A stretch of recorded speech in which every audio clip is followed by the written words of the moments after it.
You're watching HCAM's Government Channel, where we provide coverage of the latest meetings and events happening in Hingham's local government. For more Hingham news, tune into HCAM's public channel on Comcast 97 and Verizon Fios 31, and educational channel on Comcast 22 and Verizon Fios 29. All right, good evening, everyone. It's Thursday, January 19, 2017, calling the Board of Selectmen for the Town of Hingham meeting to order.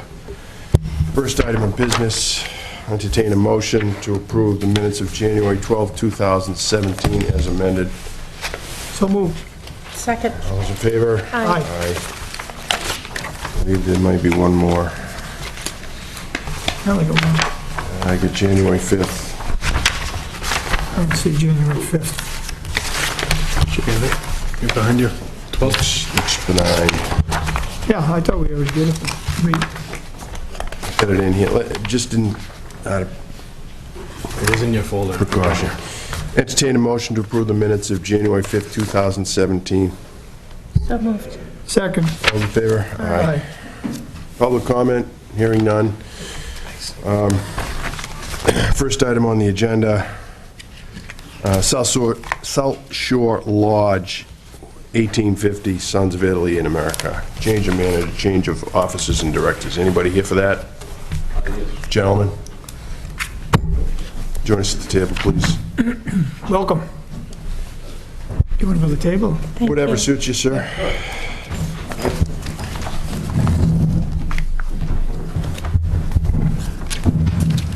Good evening. My name is Jim Reichart, Chairman of the Board of Trustees of the Sons of Italy.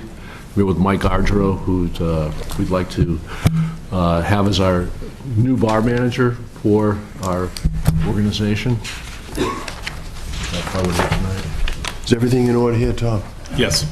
Questions from my colleagues? No, I have none. I would just thank you for hosting so many great community events here in Hingham. Oh, no, we're proud to do it. Thank you. Just a quick question on, Mr. Alger, if you've done this before, or? Yes, for the lodge. I've been doing it for like the last 16 months. Is that what- Yeah, so Michael has been assisting, actually been on the Board of Trustees for, what, 8 years now? And we're open for functions only, so Michael's been helping out, and now we'd like to make that formal, but I believe your question is, does he have formal background as a bar manager? And I guess that would be no. Okay, but he's been doing it and he's affiliated with the... Oh, yes, Yes. yeah. All right, so We're very fortunate to certified. have him step into that position. He's doing, expect to do a fabulous job. Okay, thank you. How's the family? Doing good. Good, yeah. Okay, I'll entertain a motion to approve the request of South Shore Lodge 1850 Sons of Italy in America for a change in manager from George Dolan to Michael J. Adro, subject to the approval of the Alcoholic Beverages Control Commission. So moved. Second. Those in favor? Aye. Would you like me to do the next one, Mr. Thank Chairman? you. Thank you. I'll make a motion to approve the request of South Shore Lodge 1850 Sons of Italy in America for a change of officers as follows: James Reichart, President Chairman; John Argiro, Treasurer; Michael Argiro, Secretary Clerk; Vincent Perry, Director; Sebastian Alonghi, Officer; Pasquale Delia, Officer; George Dolan, Officer; Jack Hagan, Officer; Vito Marcella, Officer, subject to the approval of the Alcohol Beverage Control Commission. So moved. Second. All those in favor? Aye. Aye. Thanks very much. Thank you. Thank you very much. Night. Okay, next on the agenda, we're here to discuss the amendment to the Wetlands Protection Bylaw fee schedule. Do we have somebody here for that? We do. We have Lonnie Fournier, Welcome. Thank you. Conservation Officer. Just take the board. Good evening. Hello. Who are you? What do we have? Taking the memo? So, in your packet, I believe you have a version of the current bylaw fee schedule and the proposed bylaw fee schedule. Many of the changes are administrative, just hoping to make it more clear to the public what type of fees they need to file for each application. The most significant change is the implementation of a cap on the boundary delineation fees. Up until this point, it has just been $3 a foot for the boundary delineation, and that can get fairly expensive for applicants, upwards of $10,000 for an application. And until this point, the way to remedy that is the applicant approaches the Conservation Commission and asks for a waiver from those fees, and they suggest the amount that they're comfortable paying for. In order to make the process more fair, consistent, and transparent, we're proposing to have publicized caps, $200 for activities associated with single-family house lots and $2,000 for all other activities. These caps are currently in place at the state level, as well as our neighboring towns of Norwell and Cohasset and other towns in the state. It's a pretty standard practice that we're looking to implement here in Hingham. Questions from my colleagues? Sure. Just, Lonnie, just in practical terms so folks at home will understand. Sure. Can you just give us an example of how these fees will come into play? This specific change? Well, I guess you've made some changes that, I don't know if they make some clarity, bringing clarity or something, and I know there was a cap, but in terms of, is it your typical homeowner, or is it some type of action that's taking place regarding wetlands or the buffer of it? I'm not Sure. clear on it myself. Yep, so all of the fees listed on the sheet are associated with various applications that the Conservation Department receives, ranging from a homeowner wanting to put an addition on their house to a potential subdivision, and they go out in the field and they mark in the field where all the wetland boundaries are, and that's called a boundary delineation, and those are important to decide ahead of the subdivision because it gives you an idea of where you can build inside or outside the buffer zone and how much of an impact you'll have on the conservation areas. So for the specific change that we're talking about tonight, because delineations, identifying wetland boundaries in the field that can go for quite a ways on a property, you know, a half mile or so, it puts a cap in place to make it more fair and transparent for all applicants, whether they be homeowners or sort of the more traditional developer. And what precipitated the changes? Was it looking at other communities? Was it hearing from folks in town, or? So I've been here about a little over a year now, and last year we had a few applications come in where the applicants requested a waiver from the fee, and they paid different amounts ultimately based on what they felt they could afford. So it flagged something in my mind that it would be better to have something up front for the applicants to just let them know that we have a cap in place, and to not have it be so applicant specific. Then because of the varying degrees of waivers, I started looking at what the state does and what other towns do, and found consistency there. And then it came to the forefront most recently because just this week we had a phone call come in and say, my fees are going to be over $10,000. Is there something that you can do? How do I ask the commission for a waiver?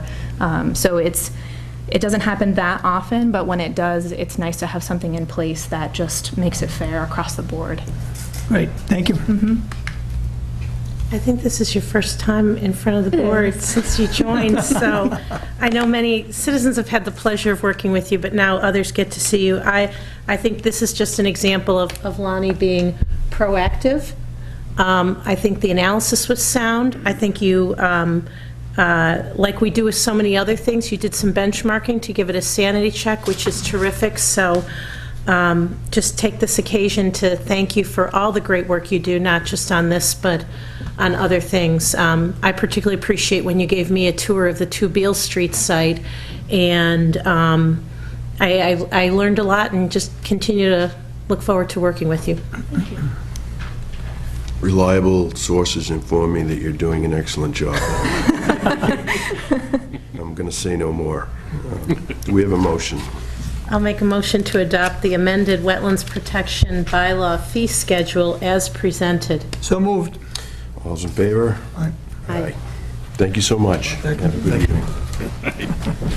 All right, next matter on the agenda is library construction grant application review. Do we have someone here from the library? I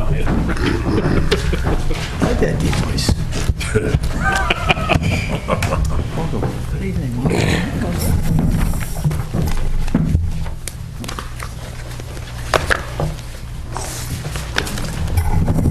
Well, good evening, Mr. Chairman and other members of the board, and Welcome. thank you, and also to Ted and Tom and others. You all know who we are, but for those who don't know who we are, and those at home and in the room, my name is David Mahagan. I'm the chairman of the board of the Library Board of Trustees. And to my right is Linda Harper, our most excellent library director. And several trustees, other trustees, are also present tonight. We are here to ask for a procedural step in the process of giving the town several choices in solving real physical problems at the Hingham Library. The library trustees know, and the staff knows, that the mission of the library to give the citizens excellent modern library services is greatly constrained by the building. Our staff does a fantastic job in serving the public, and we are very proud of them. But the physical limitations are real, and we hear about them from the patrons every day. They include, to name a few, inadequate meeting rooms, parking, study, and reading space, and especially a children's area, located in the former town hall wing that is wholly inadequate to meet the needs of children, young adults, and their parents. We trustees and staff have been thinking about these problems and working on them for a very long time. As we see it, there are 4 options open to the town. First, do nothing and live with what we have.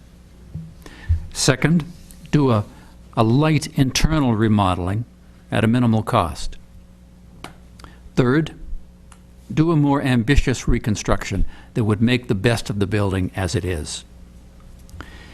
It is the 4th option that brings us here tonight. The Massachusetts Board of Library Commissioners has a construction grant program designed to aid communities in building or rebuilding their public libraries. Under the 2016-2017 round of this program, which comes up no more often than every 5 years, and not necessarily that often, the state could pay as much as 40% of an accepted project. The grant rules require that such a project must touch all parts of the building, and therefore it would be more extensive than the 2 lesser options that I mentioned.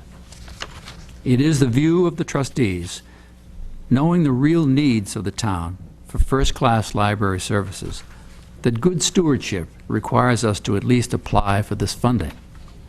We don't think it would be responsible for us to not even ask.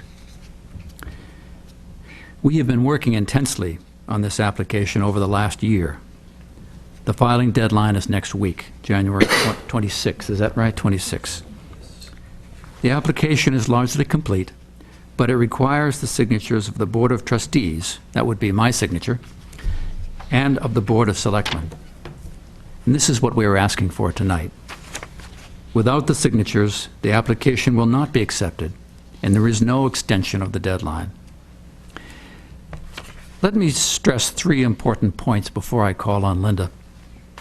First, this application does not cost the town any money, and the Board of Selectmen's signature does not commit the town to take any action or spend any money in the future.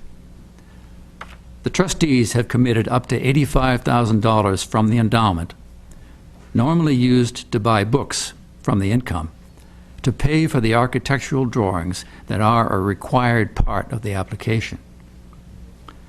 Second, under the grant rules, we must ask town meeting to support the application, and we will do that in April. That vote, should it succeed, also would not commit the town to spend any money.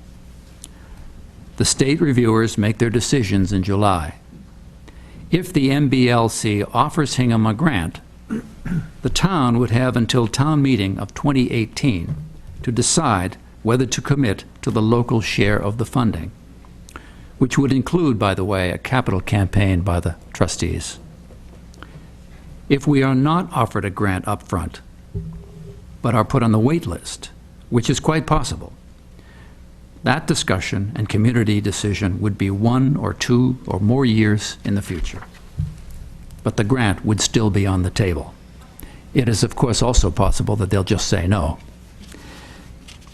Third, and this is something I want to stress, the grant, if it should be offered, would allow us to offer the town 3 options to solve the physical limitations of the library, one of which would have significant state funding. Tonight, we are asking you to allow us to apply for that funding. In addition to the design that is part of the application, under the trustees' financial commitment, the architects will create, with cost estimates, drawings for the 2 lesser options as well. The trustees are well aware that the final decision among those options is for the townspeople to make in due course. Now, with your permission, I'm going to ask Director Harper to say a little bit more about the grant. Linda. Hi, everyone. So as you've heard from David, the library has been working for a few years on how to make these much-needed improvements to the building. And the trustees have provided the funding at no cost to the town to hire architects to help us develop these potential design plans that give the residents of Hingham choices on how best to address our building needs. One of the 4 options, as you've heard, involves applying for a state construction grant, which would pay up to 40% of eligible project costs. In order to apply for the grant, a standard template from the MBLC, which is the Mass Board of Library Commissioners, must be followed that outlines specific building requirements for shelving, seating, functional areas, adjacencies, parking, and other elements that are specific to the design and uses of public libraries, and using a 20-year planning horizon. The second and third options will be viable plans developed to give residents additional approaches towards improving the building at various price points. Since our focus for the past few months has been working on doing all the necessary work for the required submittals for the Mass Public Library Construction Program grant, which is the MPLCP grant. These other options will be worked on and developed within the next few months. There is, of course, a 4th option that the voters have, which is to do nothing. We are aware, and I know, Ted, you're very aware, there's a lot of facility needs in town. So our objective right now is just to present 3 alternatives for the library building, one of which can be presented if we apply for the construction grant at this time. There is no funding required of the town in order to apply for this grant, and no commitment is required of the town to approve construction funding if the grant is offered. So what this is not, I just want to be clear on kind of what this is and what this is not. So this is not a building project ready to go. And your support tonight does not indicate that this is the preferred option of the 3 options that will be developed.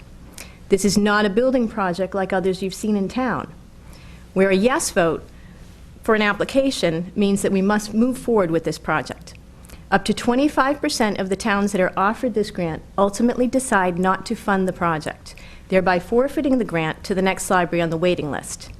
Grants are awarded on a provisional basis only, and if it is offered, residents at a future town meeting would get the opportunity to decide if they want to fund it or pass on it. This is not the preferred plan. This is only one of 3 that will be developed. However, it's important to note it is the only plan that meets all the MBLC requirements to be eligible to receive state grant funding. So what this is, and this is the good part, this is an opportunity to be offered a substantial amount of state money, up to 40 cents on the dollar for eligible costs towards needed building improvements. This is an opportunity to give residents choices about how they would like to proceed with building improvements, if that is what they decide to do.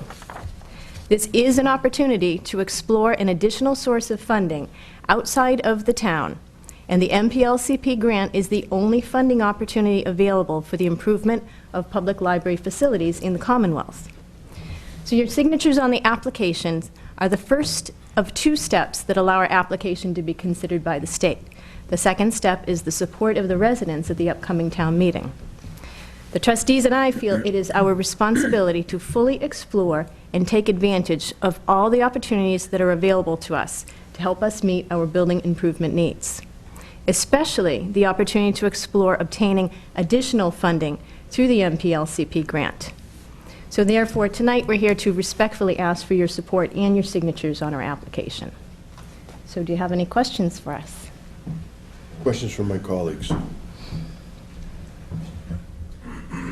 I have a couple. So, step 1 is if we sign off on the application, no cost to the town. No cost to the town. No cost, no commitment. We just get to apply.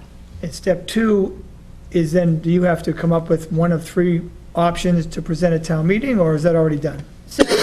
So at town meeting, all we need is support for this application. So our goal at this town meeting is to have the second part, is to have the residents say, yep, we want you to go ahead and just see if you get state money. And then we find out in July if we, get it, if we're waitlisted. If we are waitlisted, we kind of find out where we are, so we can kind of gauge maybe how many years out would be.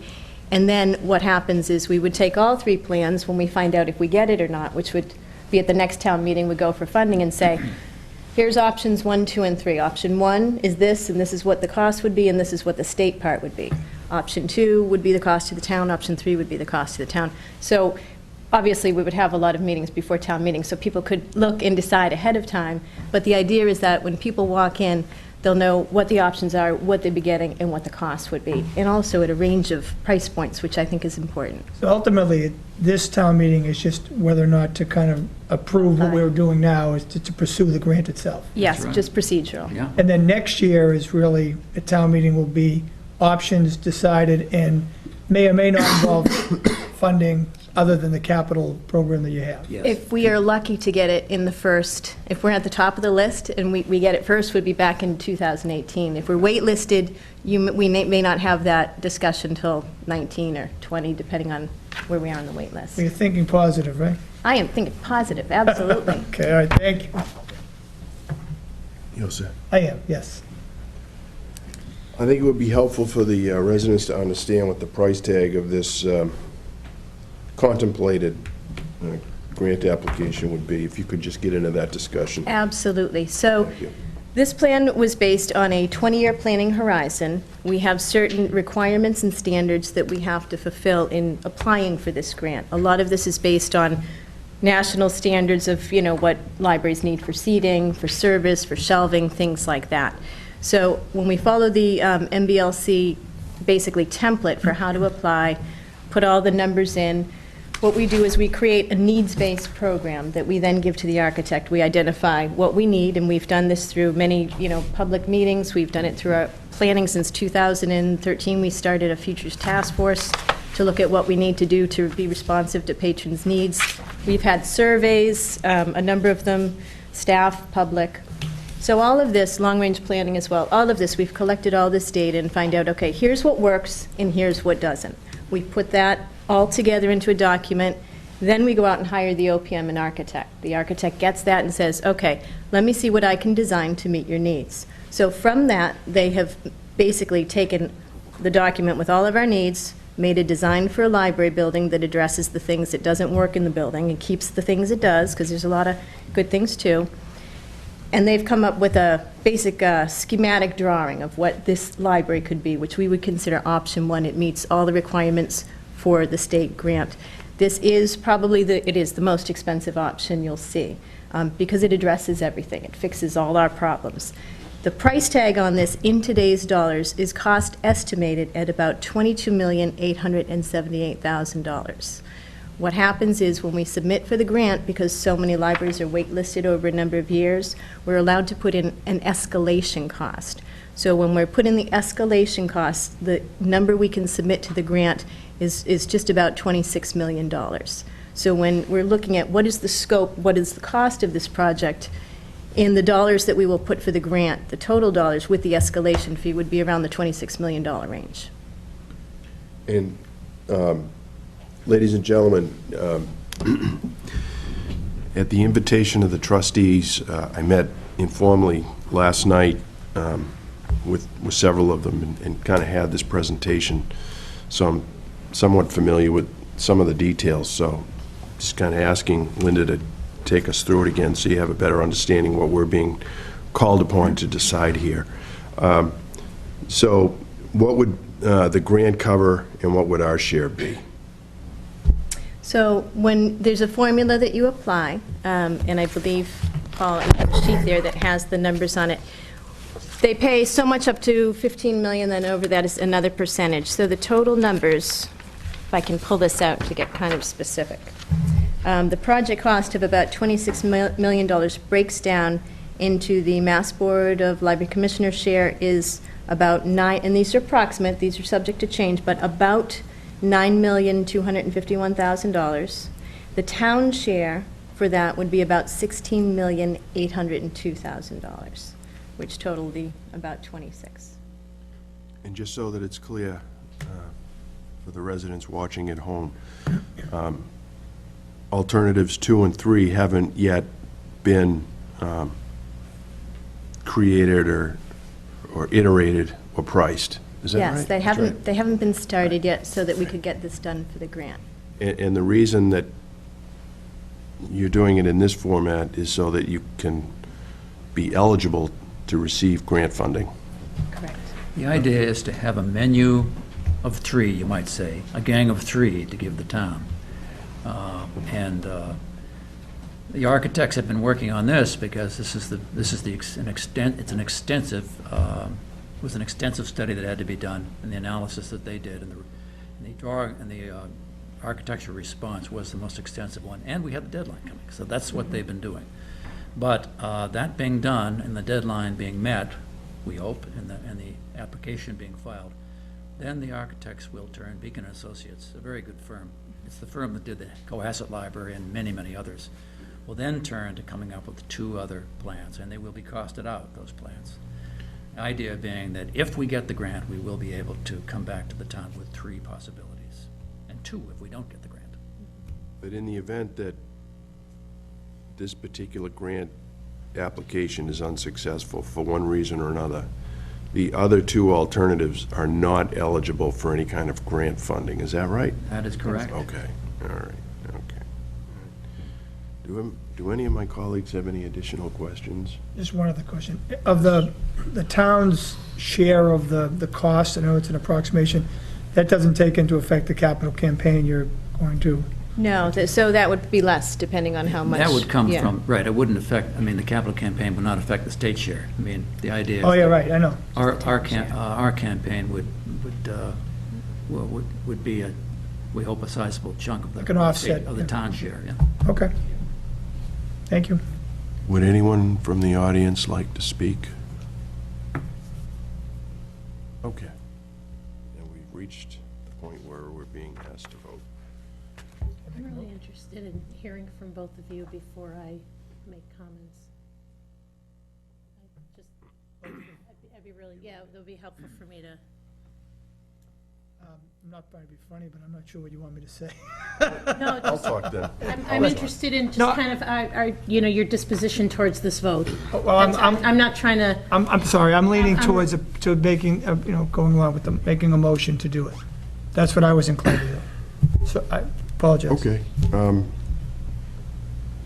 My experience with the Hingham Public Library has been a long one. Some may say that's good, others may say so what, but I remember when it was in the center, and it was a wooden building. It was very quaint. There were very special parts of it. And I've enjoyed the library as a rich resource. I think, for those of us that can't travel around the world, literally we can do it through books. I will acknowledge freely that I am not quite up to speed with the mission of the library in today's world. But nonetheless, I continue to patronize it in the old-fashioned way, just get a book. This is a lot of money, and we started to have a conversation last week about some of the building needs that we have in the community, and we have some distinct needs that have been identified to us, and we're going to continue to have that conversation. What I made clear last night, and I'll say it tonight, is that I think we need to figure out amongst ourselves as a board and as a town the projects that need to be prioritized with respect to their construction. We're going to talk about this a little later in the evening tonight. You've identified a need. Town Hall's identified a need. The fire department has identified a need. Senior center, rec, HCAM. So we have a lot of needs, But having heard what you've said, as long as it's clearly understood that should this grant find its way onto the table in the town of Hingham, I think if we're looking at it objectively to the extent that we can, I realize there'll be political pressure amongst the various groups to prioritize who gets built first and how. I am nonetheless inclined to allow this to go forward, should the majority of the board serve to do so, so that we can at least see if this is something that's realistic. You know, I'm very sensitive to the tax burden on the residents and the taxpayers. I'm struggling with that in every decision I make here. But I also know that a great deal of work has gone into this proposal by you know, the fine people that run the library. So that's kind of my thought. Thank you. I'll just be really quick. I think you reached out. I met with Linda and David and Joanne last week, I think for about 2 hours, and you know, I walked into the waiting room and there was a folder and there were plans and we went through it, and it just, the quality of the work and the thoughtfulness that's put into it again, I just appreciate very much. And I think we had a really candid conversation, and I know that you know that, as Paul said, there are a lot of facility needs in the town and we're trying to get our arms around them. I understand the process. The process is that this is the route you have to go to be eligible for state funding, and I thank you for continuing to pursue 3 options. And I think probably your vote was difficult as to whether to go ahead with the grant because you only had option 1. And I think it's difficult when you don't have those other options. But I think, you know, David, you mentioned that you have a stewardship responsibility, and I think it just continues to kind of shine through. You know, as we talked, this board also has a stewardship role for the town, and for me, the part that's a little bit murky is where this project would fall relative to some of the other needs. And for me, I like the fact that this project, while I understand there are some space considerations and there's some, you know, there's some difficulties that patrons feel and your staff feels, I think we have some other facilities in town that are feeling that a little bit more. And if, you know, for me right now, if I were to kind of rank where we would put projects, I think the library, that this project might fall further down on my list, and that has nothing to do with the project itself or the forward thinking, which we love. It's that we've got some other things that are going on, and I appreciate that you understand it. I also understand that this vote is not necessarily committing to a project, and as we talked, that's a little bit different. Right? Because in town meeting, people go and say, well, you know, this really isn't a project, and then, you know, the next thing that, you know, it sort of becomes a project. And I've been thinking about this a lot, and I appreciate both of your points of view. While I am glad this is going forward, I'm actually not going to vote for it. And the reason that I'm not going to vote for it is that I think it's going to be important as we start to go through this that there not be unanimous votes. Because, and I realize this is a little strange, I've really been thinking about this all day, and I normally don't try to make a vote to be sort of symbolic, but even as I've talked to some of the trustees, I think I've heard even some of you have a little bit of uncertainty as to how to go forward, because again, you don't have the full picture. And what I worry about a little bit, and I know that the trustees' vote was unanimous, but I just worry that we rung up this string of unanimous votes and everybody gets really excited and we sort of fall in love with this idea and we make a choice to move forward at the expense of something else. And I realize there's a lot of kind of ifs and shoulds and coulds in there, but I feel like that there are some citizens who are understanding that we have some big projects, wondering how we're going to pay for them all. And so I'm not going to hold this up, but I'm not going to vote for it. And so I hope, and I would also say that I think this board understands that we need to take some steps to continue that conversation about facilities and priorities, because that can become a bottleneck to you and to others if we don't continue to advance it.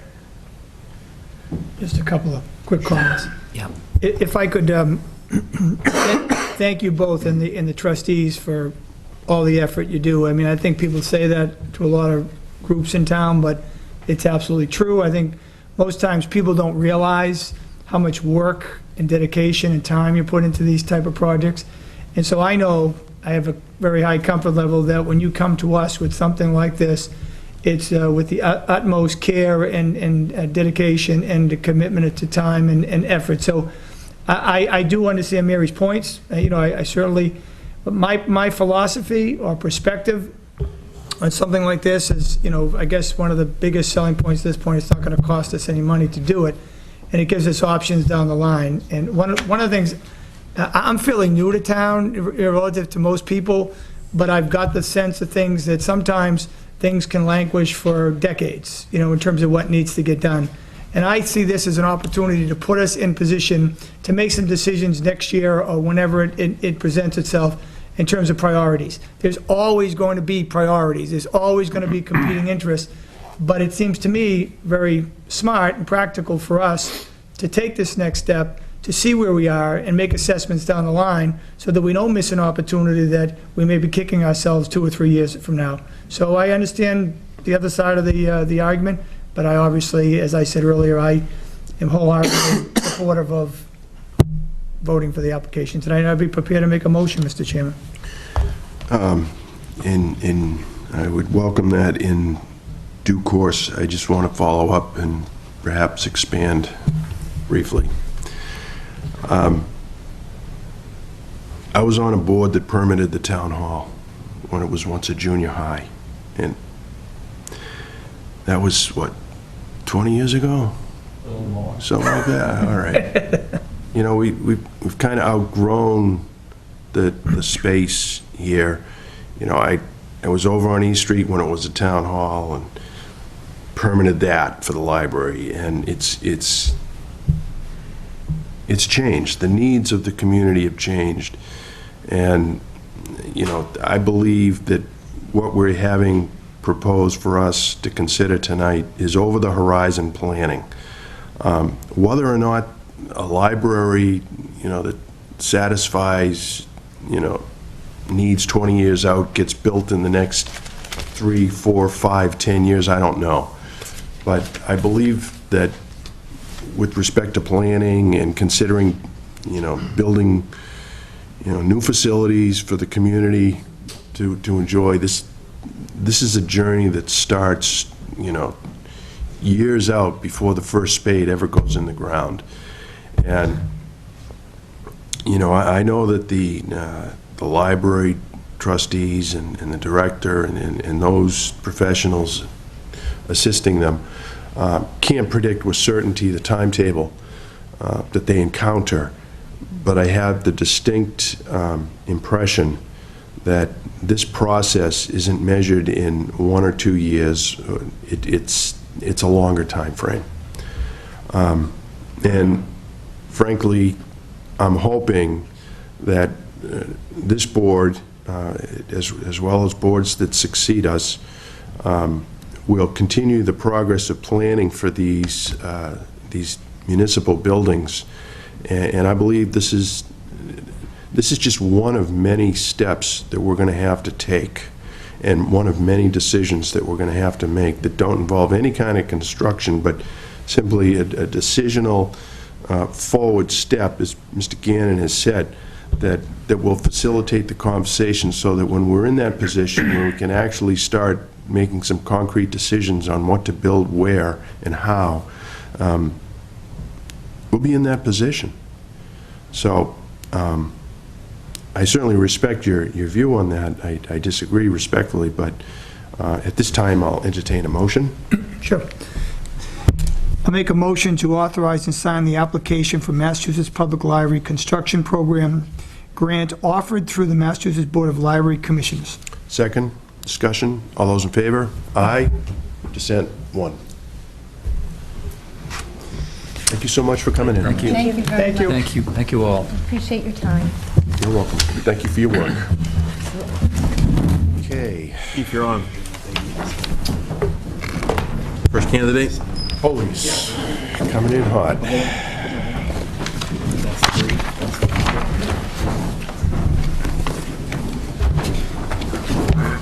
That was interesting.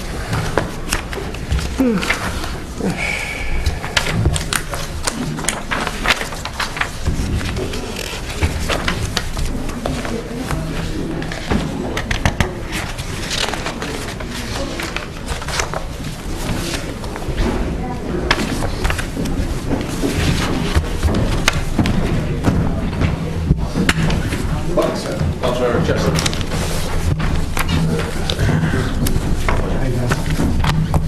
Welcome. I'm sick, bro. I don't want that. Thanks for coming.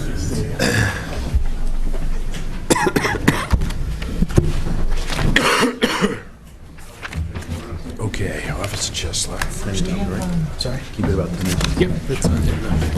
What's in the questions? Thank you.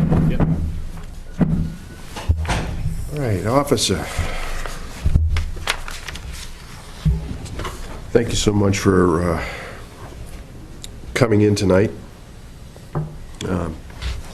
First of all, I'd like to recognize and thank you for your service to the town as a Hingham police officer. I've seen you many years on patrol. Always found our encounters to be thoroughly professional and enjoyable. And thank you for wanting to step forward and be considered for the position of sergeant. If you could, I'd like you to just give us a brief background about yourself.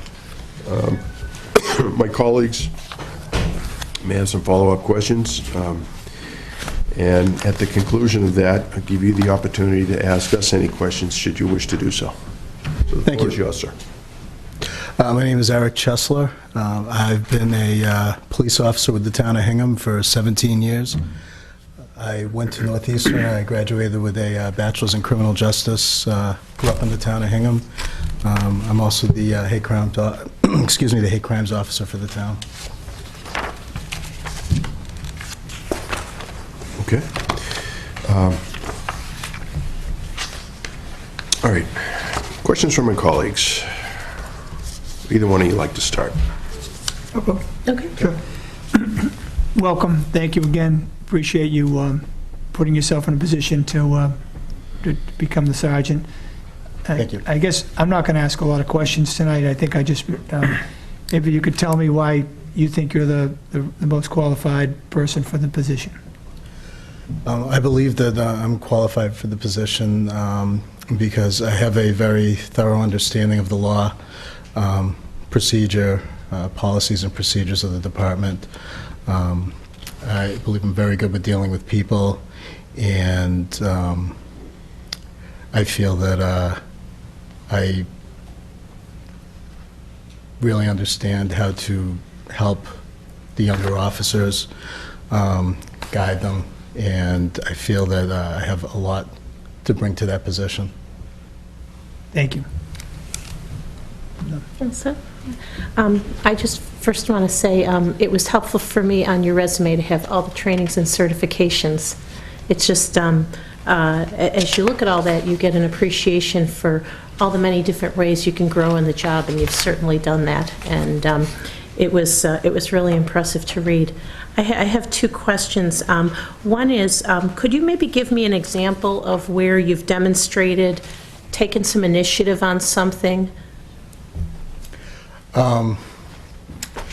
As far as with the hate crimes program in the past, I had been in touch with the ADL and worked with them as far as getting information from them. I've actually am in the process of reaching out to them again to reestablish contact.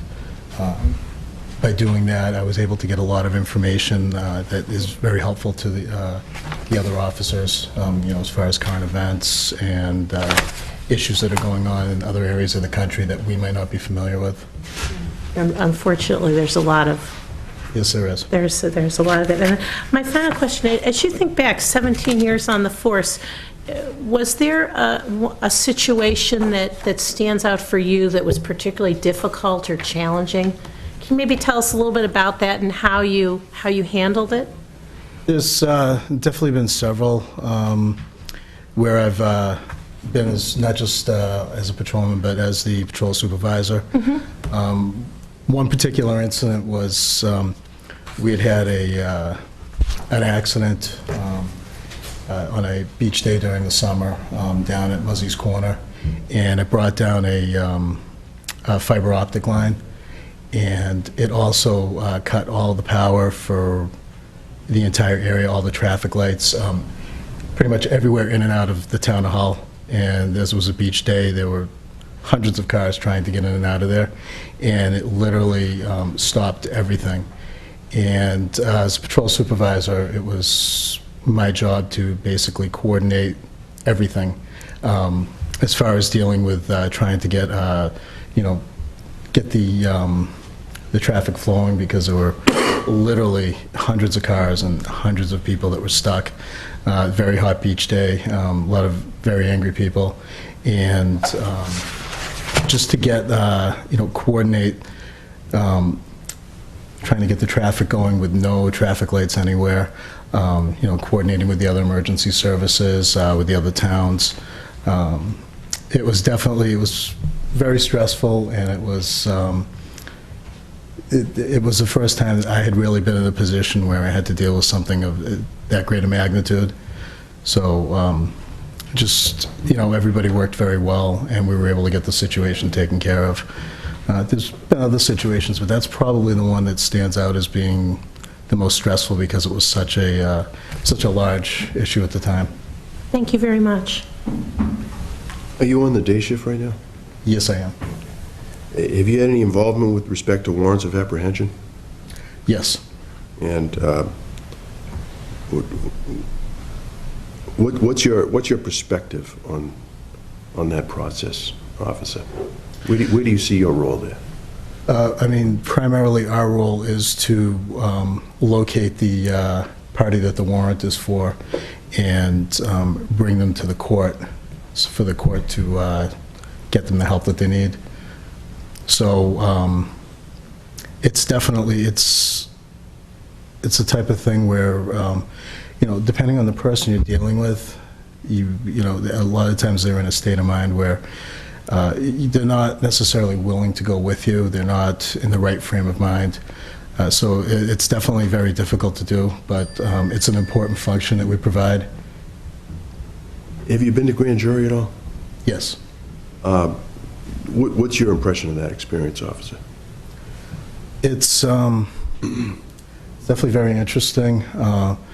As far as compared to some of the other court procedures that you deal with, it tends to be more informal. It's a little more laid back, but it's, for me, it's just another, just part of my job. In your work as a hate crimes officer, do you have occasion to work with the issue of bullying at all in the schools? No, I haven't really had any involvement in that. That's normally been the... School resources? Yeah, been the school resource officers. Do you guys share intel on, who the bad boys are in there? Or? Yes, yeah, they do, if there's pertinent information that they feel we should know about, we do try to, patrol tries to work with the school resource officers and with detectives just to make sure that everybody has, the pertinent information that we would need. Is there a question you'd like to ask any one of us? Not at this time. Okay, all right. Well, thank you so much for coming in. Thank you very much. Appreciate your service to the town. Thank you very much.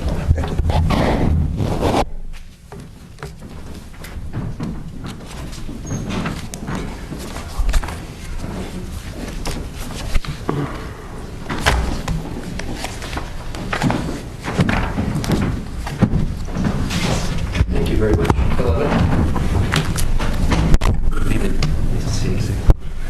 Welcome, nice to see you Thank you again. very much. I'll stand, but I'm sick, so I'm not going to shake. Nice to see you. You too. Nice to see you.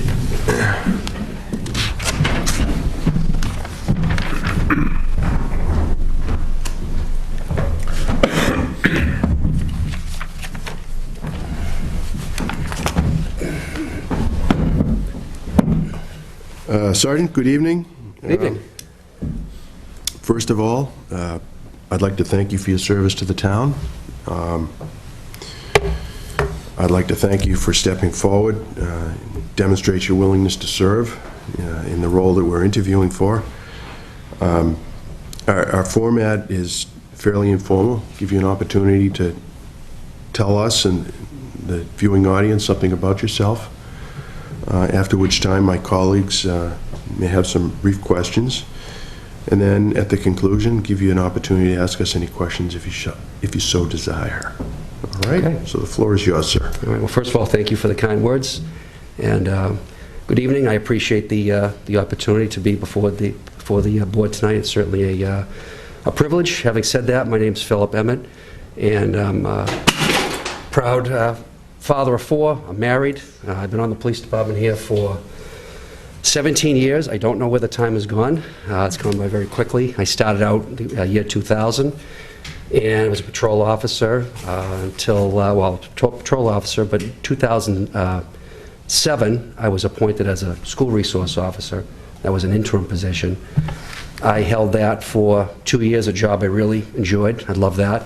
And after that, I went back to from days. I went to the 4 to 12 shift for a bit, then went to the day shift until 2011, where I had the pleasure of being appointed as a detective. Had that good fortune, and I did that for 5 years. That went by very quickly. And then my promotion in May of 2016 to temporary sergeant. So it's, like I said, 17 years. I've had the good fortune of being involved in a lot of different things.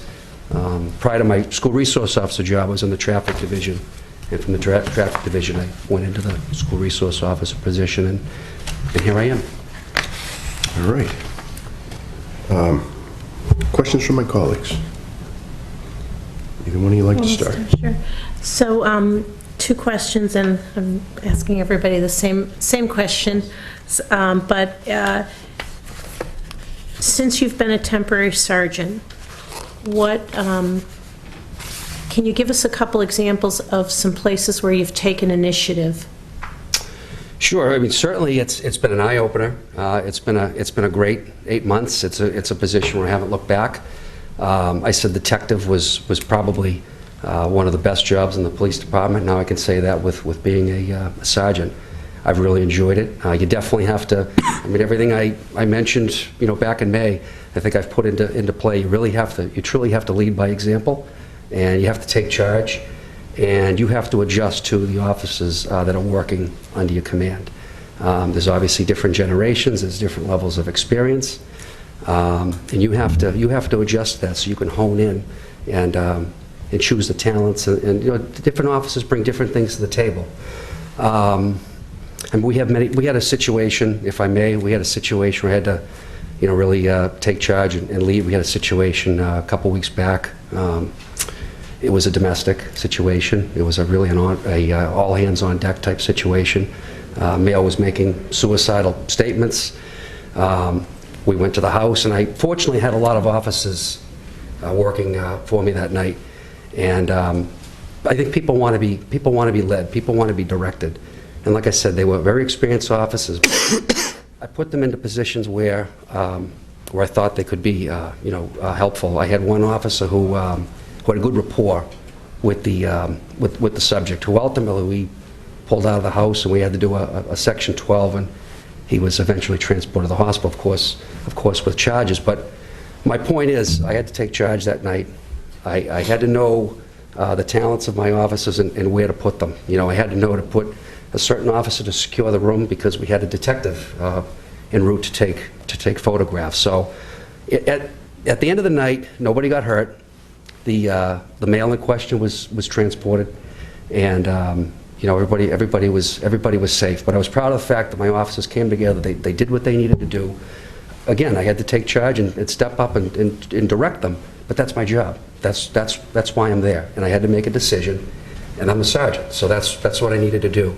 And I was proud of how they handled the call, and I was proud of the decisions that I had to make that night. So. Thank you. I was going to ask you about a difficult situation, but I think your example covered that. So, is there anything since being in the role, is there anything that has surprised you? I mean, there's a lot of things that have surprised me. I think I probably would have to go back to the different levels of experience and the generations. There's a lot of newer officers. There's some older officers that have been around a long time. And like I said, you really do truly have to adjust. You have to adjust to them and find out. You really have to get to know your officers, and that's one of the challenges. That's probably one of the biggest challenges, because there's a lot more to just putting out your shift and showing up at some of the calls. You really have to take the time to get to know your officers on your shift.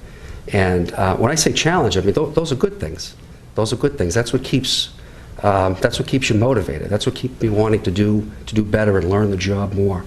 So like I said, you have to stay motivated. You have to lead by example. But that's probably, off the top of my head, one of the biggest challenges. Just the varied levels of experience, education, and the generational aspects too. You really have to get down to that level. And you have to know your assets. You have to know the talents that they bring to the table. And you have to hone in on that. And of course, that doesn't happen overnight. That takes time. So the past 8 months, I've had a pretty good period of time to make those assessments. So thank you very much. You're welcome. Thank you. Thank you again for coming. Excuse me. I think it's important to note that in the 8th month that you've been working as an acting sergeant, you're in that position not only because you were put there obviously by a vote, but also because you had the confidence of the chief, as you do now in this process tonight. So I may have asked you a different question, but you seem to have touched base on a lot of things that I was interested in, but I'm only going to ask you one question. And my question would be, having those 8 months experience as an acting sergeant, is there something that you foresee your role taking on in the future that you didn't see before you were appointed? I think it's going to change. I think I think there's going to be various situations that are going to come up in the future that I'll have to face. Off the top of my head, I can't think of what that might be, but I know it's going to continue as law enforcement changes, as it continues to evolve, as it does, and we have to all embrace that. I know that I'm going to stay challenged, with it in the future. I know that. Thank you.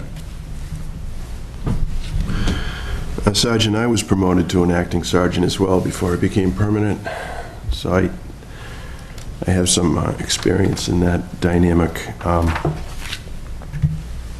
How would you address the issue of discipline with respect to men and women that you work with and you've established a friendly rapport with? And well, discipline is obviously something that we have to deal with. When you take on this position, that's something you have to deal with. I mean, if it's a minor issue, something that you can have a conversation with that person one-on-one, maybe that's something you make note of, but I don't see an issue with having a private conversation. If there's an issue, maybe it's an issue with tardiness. Maybe it's an issue with, improper, uniform, or something that's minor. I think that, keeping it simple and having a private conversation, obviously not in front of other officers, but something where, you have a private conversation and address it, and then see where it goes. I mean, obviously, if it's a major issue or a serious issue, then that's beyond the scope of what I can handle, what I should handle, then that's different. But I think that, some common sense should go into it as a supervisor. And if it's addressed, if you address it and it remedies the problem, then I think that's a success. I think that, like I said, I think you really do need to take the time to get to know your officers, because you might have an officer that shows up on time and is ready to work, and then they might have something going on at home or in their personal lives, and maybe they're showing up late or not ready to go in full uniform. You might, you get to know your officers. You might, know that something's going on, and I think that that's something that's a very big part of the job, and it could be something as very simple as meeting your officers for coffee, or just getting to know them and what's going on. But again, to answer your question, I think the simple things, keeping it simple, meeting with your officers privately if it's a disciplinary issue, address it, be firm, and assess it, and take it to another level if that doesn't remedy the problem. You said you lead by example. Do you continue to make arrests out on the street? I mean, I spend a lot of time assisting the other officers. I mean, in the past 8 months, I've had to do a lot of learning. I've had to seek out a lot of, I have mentors to really learn this job, and at this point feel comfortable. So at this point, I mean, I'm not, my focus right now isn't to go out and seek arrests. My job right now is to focus on backing up those officers and learning this job as best I can. But absolutely, that's my next phase. I don't plan on stopping that, because I think you do have to, as you said, you mean leading by example. That's a big part of this job. And I think when officers see you out there proactively making arrests and doing what you need to do, that's a good example. That's a good example to them, and they see that. That translates to all aspects of police work? Yes, sir. Any further questions from my colleagues? No. Sergeant, do you have any questions of us? I don't. Again, I just want to thank the board for the opportunity. Again, it's definitely been a privilege, and my hope is to, of course, continue and hopefully be made permanent sergeant. And I won't disappoint. I'll give it 110% every day, and I'll be thankful. Thank you for your service to the town. Thank you. Thank you, sir. Thank you very much. Thank you. Okay. Thanks again. Thank you.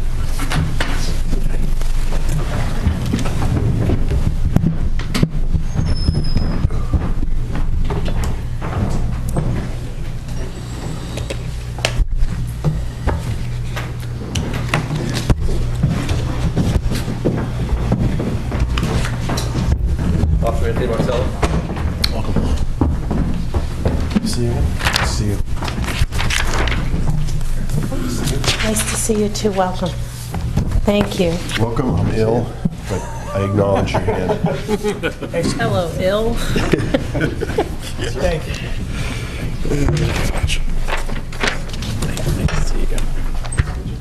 That's me. That's you. Close.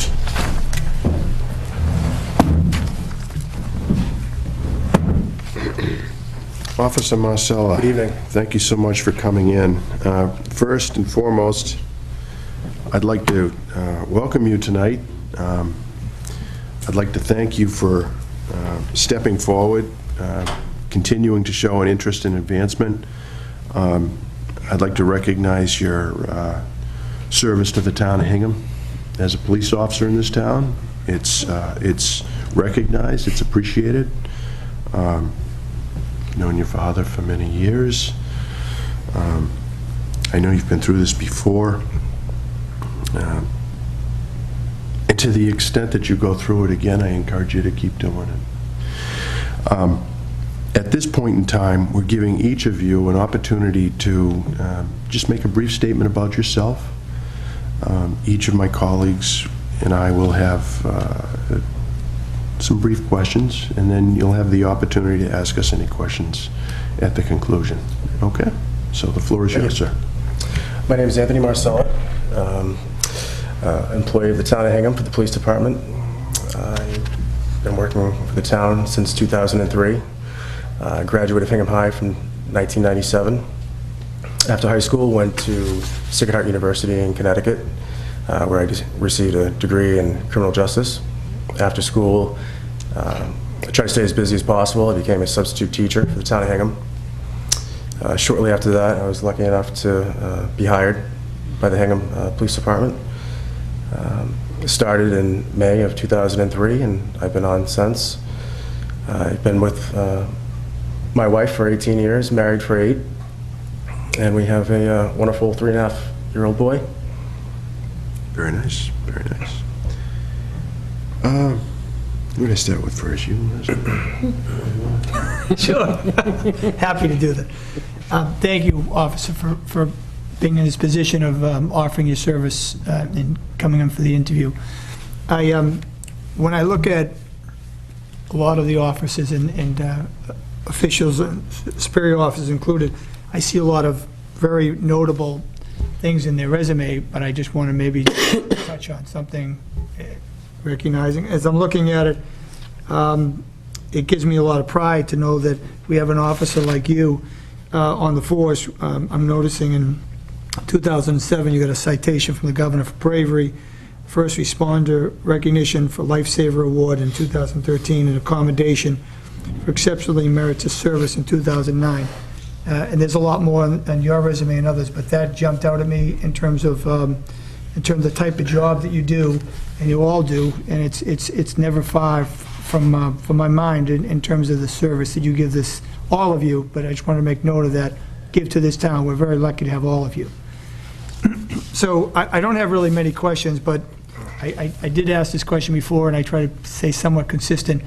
Maybe you could tell me why you think that you're the most qualified person for this job.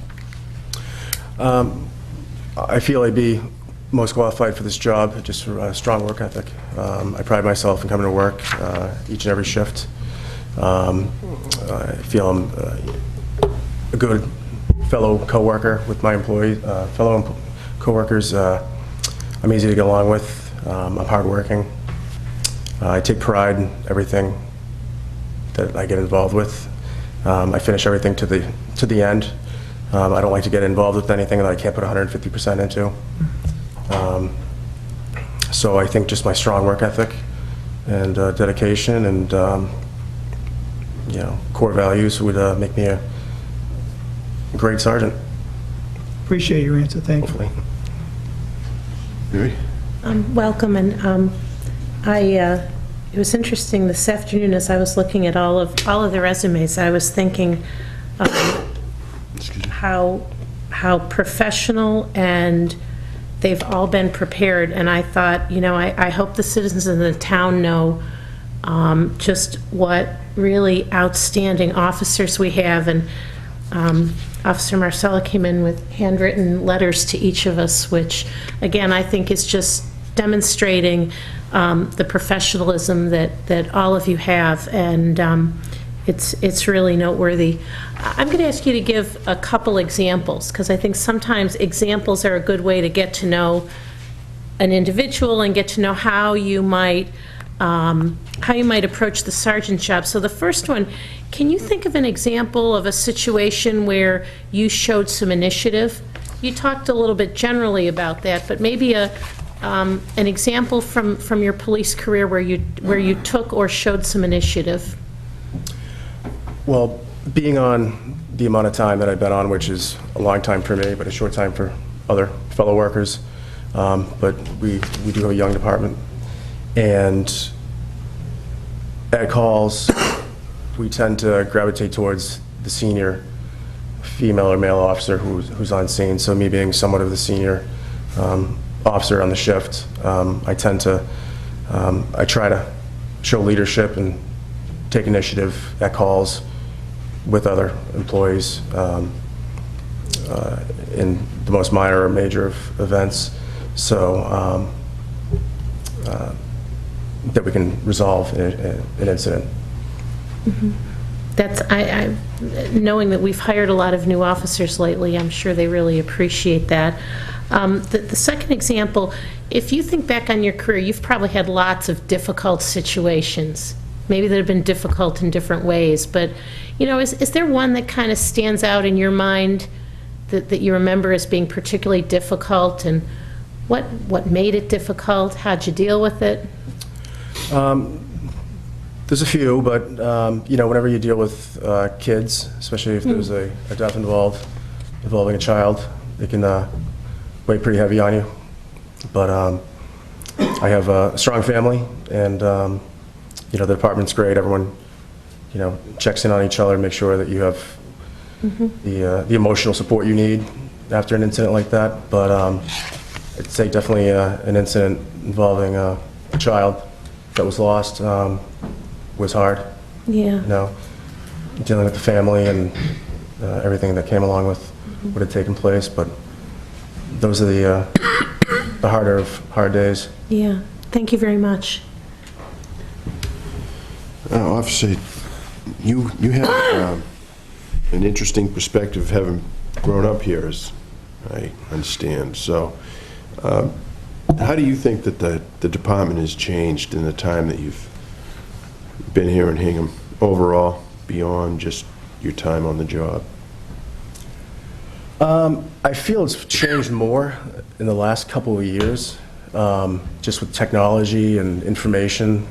From my perspective, than I feel it's changed in previous years. It just seems like everything's going in such a faster direction, where when I first started, things seemed a little more old school, slower to kind of adapt to policies or the way police work was conducted, maybe like out west. Usually things just seem to kind of come from the west and gravitate to the east, and we adopt, you know, new techniques and policies and procedures. But I feel the last several years have definitely, you know, within 5 years, just with everything changing so much, with the internet and social media, where it was weekly, now it's daily. You know, things are changing, and you have to stay on top of what's out there. You know, the days of the station down on Broad Cove Road and The old days. the old days, yeah. So it just seems like we're a little bit more advanced, you know, than we were when I started, even in the short time that I've been on. But I definitely feel that the last several years have evolved much quicker and broader. What shift are you working these days? I work 4 to midnight. Now, if you were to become a sergeant, you'd be supervising the very people that you were, you know, brother, sister officer. How would you make that transition? Well, now, being one of the senior patrolmen on my shift, if there is a supervisor out, they will yield to the senior patrolman, he or she, and she will be in charge of the patrolman on the road. So with everyone that we work with, you know, we have a great group of people. There are times that, you know, there's conflicting opinions, yes, but everyone is on the same page. I've never had an issue where afterwards we had to, you know, go over what took place. Everyone is cohesive, and, you know, we handle every call professionally, and I think jumping over to sergeant would just be a continuation of what we, you know, function provided already to certain patrolmen when they get to that stage in their career. So I think it would be a little less strenuous if they didn't have that, you know, if there was no patrolman acting as a PS, you know, if it just went from a patrolman and now a sergeant, never having that leadership skill or opportunity. So I think that's definitely helped me mentally preparing for that. Very good. Is there anything you'd like to ask us before we conclude our conversation here tonight? What would be your expectations of a police sergeant for the Hingham Police? Me personally? Just I think it's perhaps one of the most important positions in the department, with all due respect to the deputy and the chief sitting here. It's you know, you are the supervisor of the arm of the law that is on the street. And I think it's a very challenging position to do well, because you have to have an understanding and a mastery of a lot of complex skill sets beyond that which you have as a patrol officer. And experience certainly helps. And this decision that we are making tonight is a difficult one, because the three of you that we've spoken with are highly qualified, well-skilled officers. So you're not making this easy for us, but that's my answer to you. We know that we can only make one of you happy, but we want to encourage this continued interest, because you know, in police work, people retire, people die, and there are openings. You know, I became a sergeant because the chief died, and that everybody kind of went ch-ch-ch-ch. No, Glenn, I'm not suggesting, but I'm just, that's the reality of the world you're in. That's the reality of the world you're in. Right. So that's where I'm coming from. I don't think it's a, you know, I take the appointment of police officers and the promotions within the ranks extremely seriously. I believe that is it.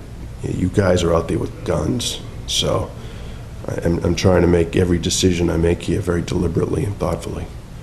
That's why I'm in here tonight, because I'm really sick, but I want to get this done.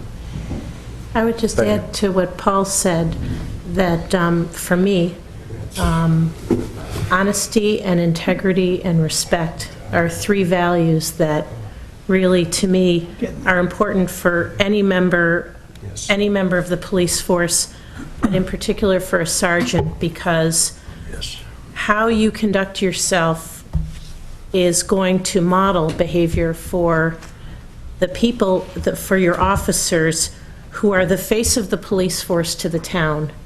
And so how you conduct yourself and those values, I think they're contagious with people, and I think that's particularly important in our public safety roles. Good question. Thank you very much. Thank you. Officer, thank you so much. Thank you. Thank you for your service to the town.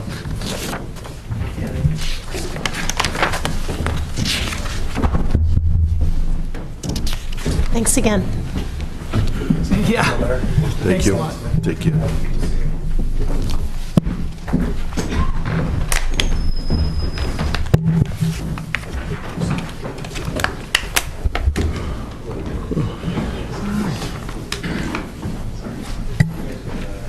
Then you are next person. Then you are next person.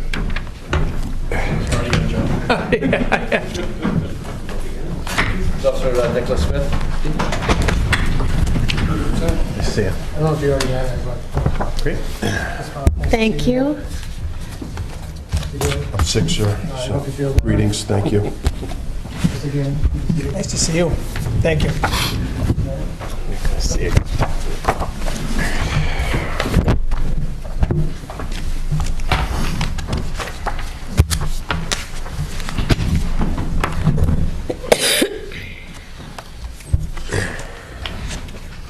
How's the boy? He's doing great, thank Good. you. I appreciate Good. you asking. All right, good. He's awesome. Good. Crawling? That's all. He's working on it, yeah. That's the big thing. He's saying a little dada. He doesn't know why he's saying it, but I'll take it. You know. That's my favorite word. Thank you. Good evening and welcome. First of all, as I've said to your colleagues that preceded you tonight, I thank you for your service to the town. I've heard nothing but good things about you. Thank you. we're in a very difficult situation here because we have 4 fine, highly qualified candidates for a position that can only be filled by one. No decisions have been made. That's why we're doing this interview. We do have a recommendation by the chief. It's a very informal format, really. Just give you an opportunity to kind of speak about yourself, the reasons why you would like to be sergeant. Ms. Power and Mr. Gannon will have a couple of questions, as will I, and then you'll have an opportunity to ask us any questions should you wish to do so. Sure. So with that, the floor is yours, sir. Thank you. Nicholas Smith. I've been with the Hingham Police coming up on 7 years now.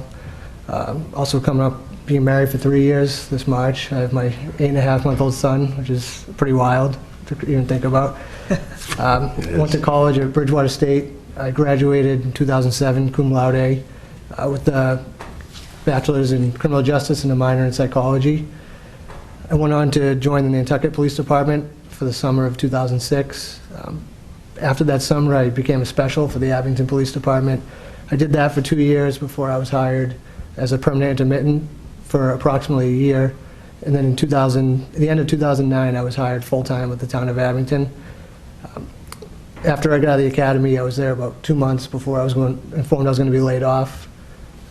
Fortunately for me, the deputy chief at the time, Brad Durant, read in the newspaper that I was getting laid off and gave me a call and asked if I wanted to transfer over to Hingham. So I got very lucky on that regard. Probably one of the better things that's ever happened to me. And since joining the police department back in 2010, I feel like I've been able to grow in this profession. I'm a field training officer. I'm coming up on 3 years doing that. I've been in the traffic division, also coming up on 3 years. It started roughly July 2014 for both of those positions.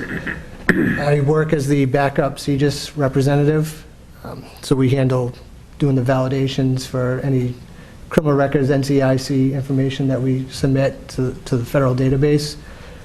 And I've also been lately working on the tablets in the cruisers and the newly obtained dash cameras that we have in the cruisers as well.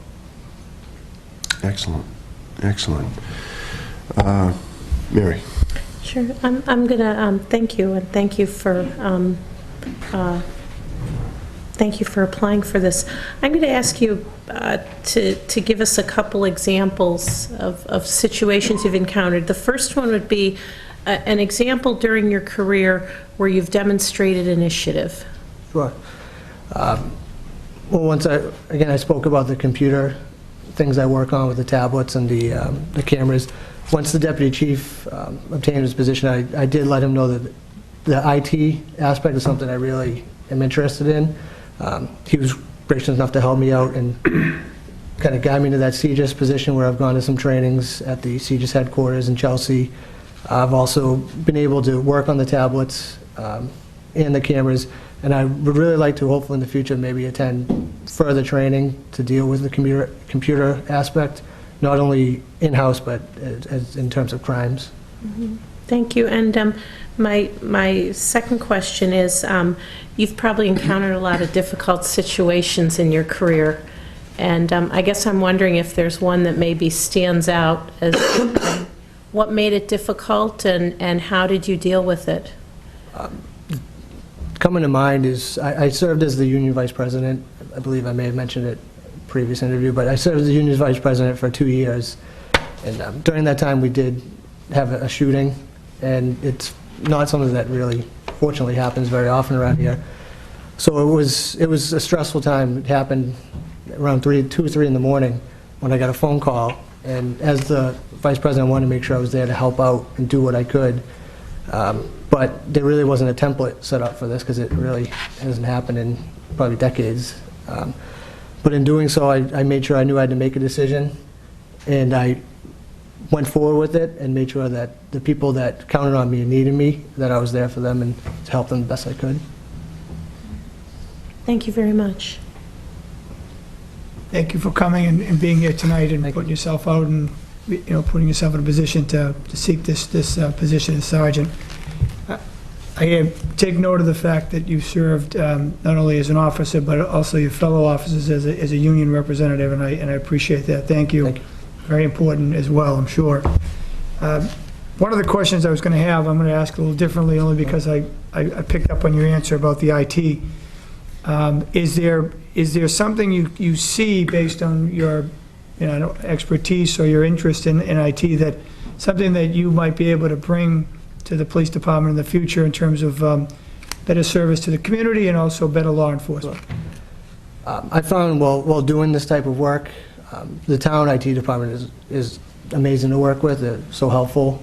But I think sometimes the police aspect, there's different things that we encounter or we may need to access or look at, that I think if we had someone in that type of position that could be, whether a police officer or an IT assigned to the police to help get their objectives done, I think could be very helpful to work alongside with the town hall IT, because sometimes it seems like they have their job, which is to provide access to internet technology for the whole town and protect that technology, but also the police have their own objectives that they need to obtain.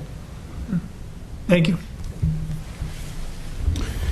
It's so ironic that Paul Gannon compliments you on your union activities, because when I was on the job, I kept that off the resume when I was interviewing for sergeant, but, times change. I took a chance. Times change. It's not ironic because my dad and many friends of mine are union folks, and I think that's something of great pride, and I appreciate it. Talking to one. I was on traffic too. What's your view on your ongoing experience as a traffic officer there, Officer Smith? I enjoy it. I'm on the day shift. I've been in day shift traffic. We've started a new system lately where if there are traffic complaints or concerns, they're brought forward to the traffic sergeant. In our computer system, the QED that we use, it's put forward and made available to those traffic officers to see what's out there, what the problems are. I find it very helpful because you're not just out there by yourself looking for things. You have people kind of saying, well, this is a problem here. Could you take a look at it? And you can address it, and you can tell them it is happening, it isn't happening, and get a positive result with the members of the community. You've worked the night shift? I have, yes. Okay. Did a little over a year of midnights here, and I did 2 years of midnights when I worked at Curry College. Okay. What does the phrase "lead by example" mean to you? I think lead by... As a sergeant. Absolutely. I would say lead by example means don't ask anyone to do anything that you wouldn't do yourself. And I think that is a very important trait that a sergeant needs to have.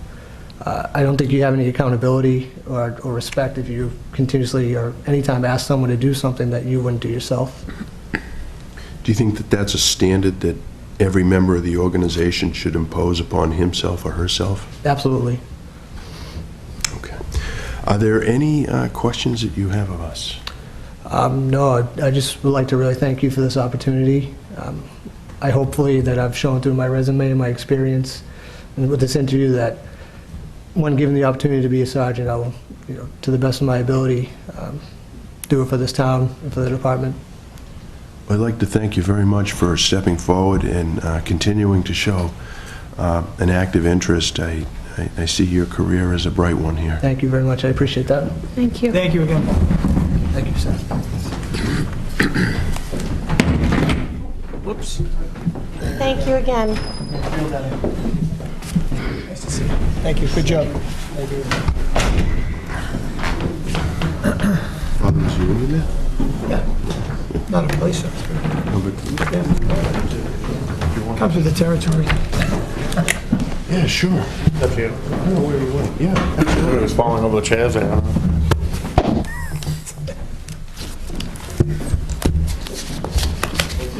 Okay. Now we come to the hard part. Not sure where Ted went, but we will proceed without him. Okay. Chief, Deputy? Good evening, everybody. I'd like to thank you for going through this process with us. This is always a difficult decision, and I think Selectman Healy, you sort of having the experience of being a sergeant, you have found this as, I was tutored under you and worked with you, and it was a lot of fun over the years. This is difficult for us. As a chief, I can tell you that it's very reassuring, though, to see that I have 4 candidates that at any time can step into a role of leadership. I think that it's comforting to me to know that I'm not going to be here forever, but I can see that the core of people that we're bringing forward as officers are here, will be always capable of running this place after I'm long gone. I'm not indispensable. And I really encourage all these officers to continue working on that over the years. Hopefully not by anyone dying, but we will retire. It's with my recommendation to appoint Acting Sergeant Philip Emmott to the position of permanent full-time sergeant with the Hingham Police Department. On May 2nd, 2016, the department did conduct oral board interviews of the 5 candidates. At that time, Detective Phil Emmott received the 2nd highest score and was appointed to the temporary full-time police sergeant position. And while serving in this capacity, Acting Sergeant Emmott demonstrated a passion for the overall position. He has shown his eagerness to assist and mentor his coworkers in their daily assignments. Using his experience as a detective, he has helped officers follow up cases and guide them to conclusions. He shows a high level of maturity and willingness to nurture his subordinates and pass on his experiences and knowledge to his fellow coworkers. I believe he has also successfully transitioned into that leadership role, and he has gained the respect of his peers and his fellow officers. It's without reservation that I make a recommendation to appoint Sergeant Phil Emmott. Okay. Discussion. I would just, to Officer Chessler and Officer Marcella and Officer Smith, I'm so impressed with all 4 of you. If any of you were in charge of a shift and you had a call where you had to help take care of my family, I would have complete confidence in any one of the 4 of you. And I look forward to the days when we can continue to make appointments, because I think all 4 of you are extremely qualified, and I think the chief said it very well. We are very fortunate to have such depth of talent, and I'm very grateful to each of you. Again, I also want to thank you, each and every one of you. I want you to know that that the recommendation of the chief is highly regarded by me, but I want you to know that in an occasion, there may have been 1 or 2 that I don't necessarily follow the recommendation if I don't feel it's appropriate. So I want you to know that the decision I make takes great respect for the chief's position, and in this case, even though I have 4 people that I could vote for tonight, I think the fact that, one, that the chief has recommended, but also the fact that acting sergeant is in a position for the last 8 months, it makes a lot of sense for the department to have him be the full-time sergeant. And I think that's what my rationale is. But I just want you to know that that in a given opportunity, each and every one of you would have been able to get my vote. In this game, I weighed all the factors, and I picked 1 of 4 good people. So I apologize in that respect, because if I had it in my power to do more than appoint more than 1 person, I think we all would. But in this case, I follow the recommendation of the chief and also my own instincts and the facts that I've been presented with. So I would certainly be supportive of his recommendation. Gentlemen, I've had to sit there where you sit now, expressionless, while the selectmen made their decision that didn't include my name on it. And that was hard to do, but I continued on nonetheless, as I know you all will. I have immense respect and confidence in all 4 of you, and trust. The work that you do day in and day out is extraordinary. And I think only someone who has done it can truly appreciate just what is involved. It's not just a job, it's a life.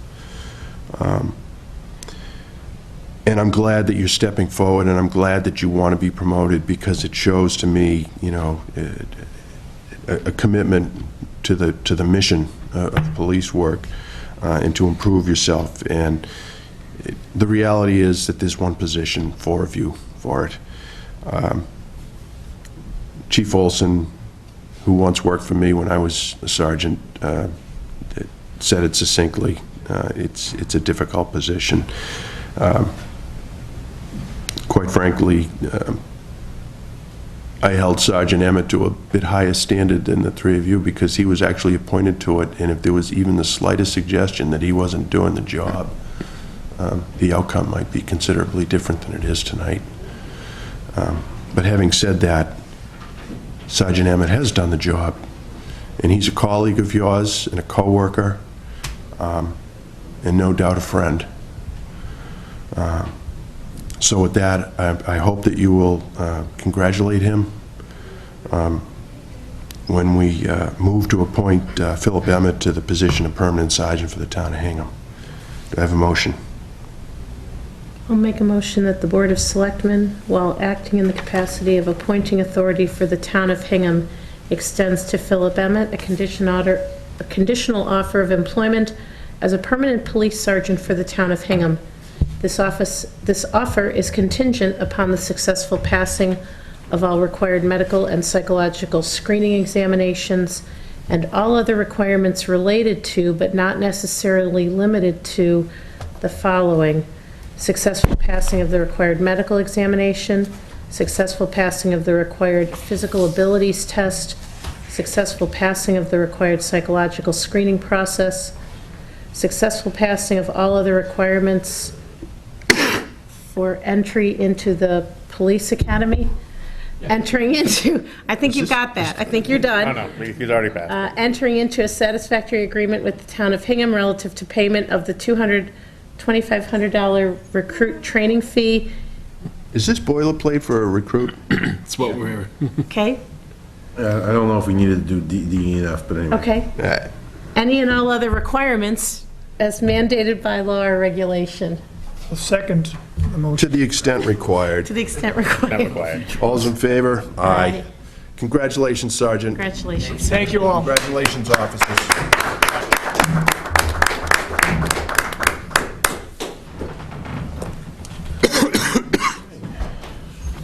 Okay.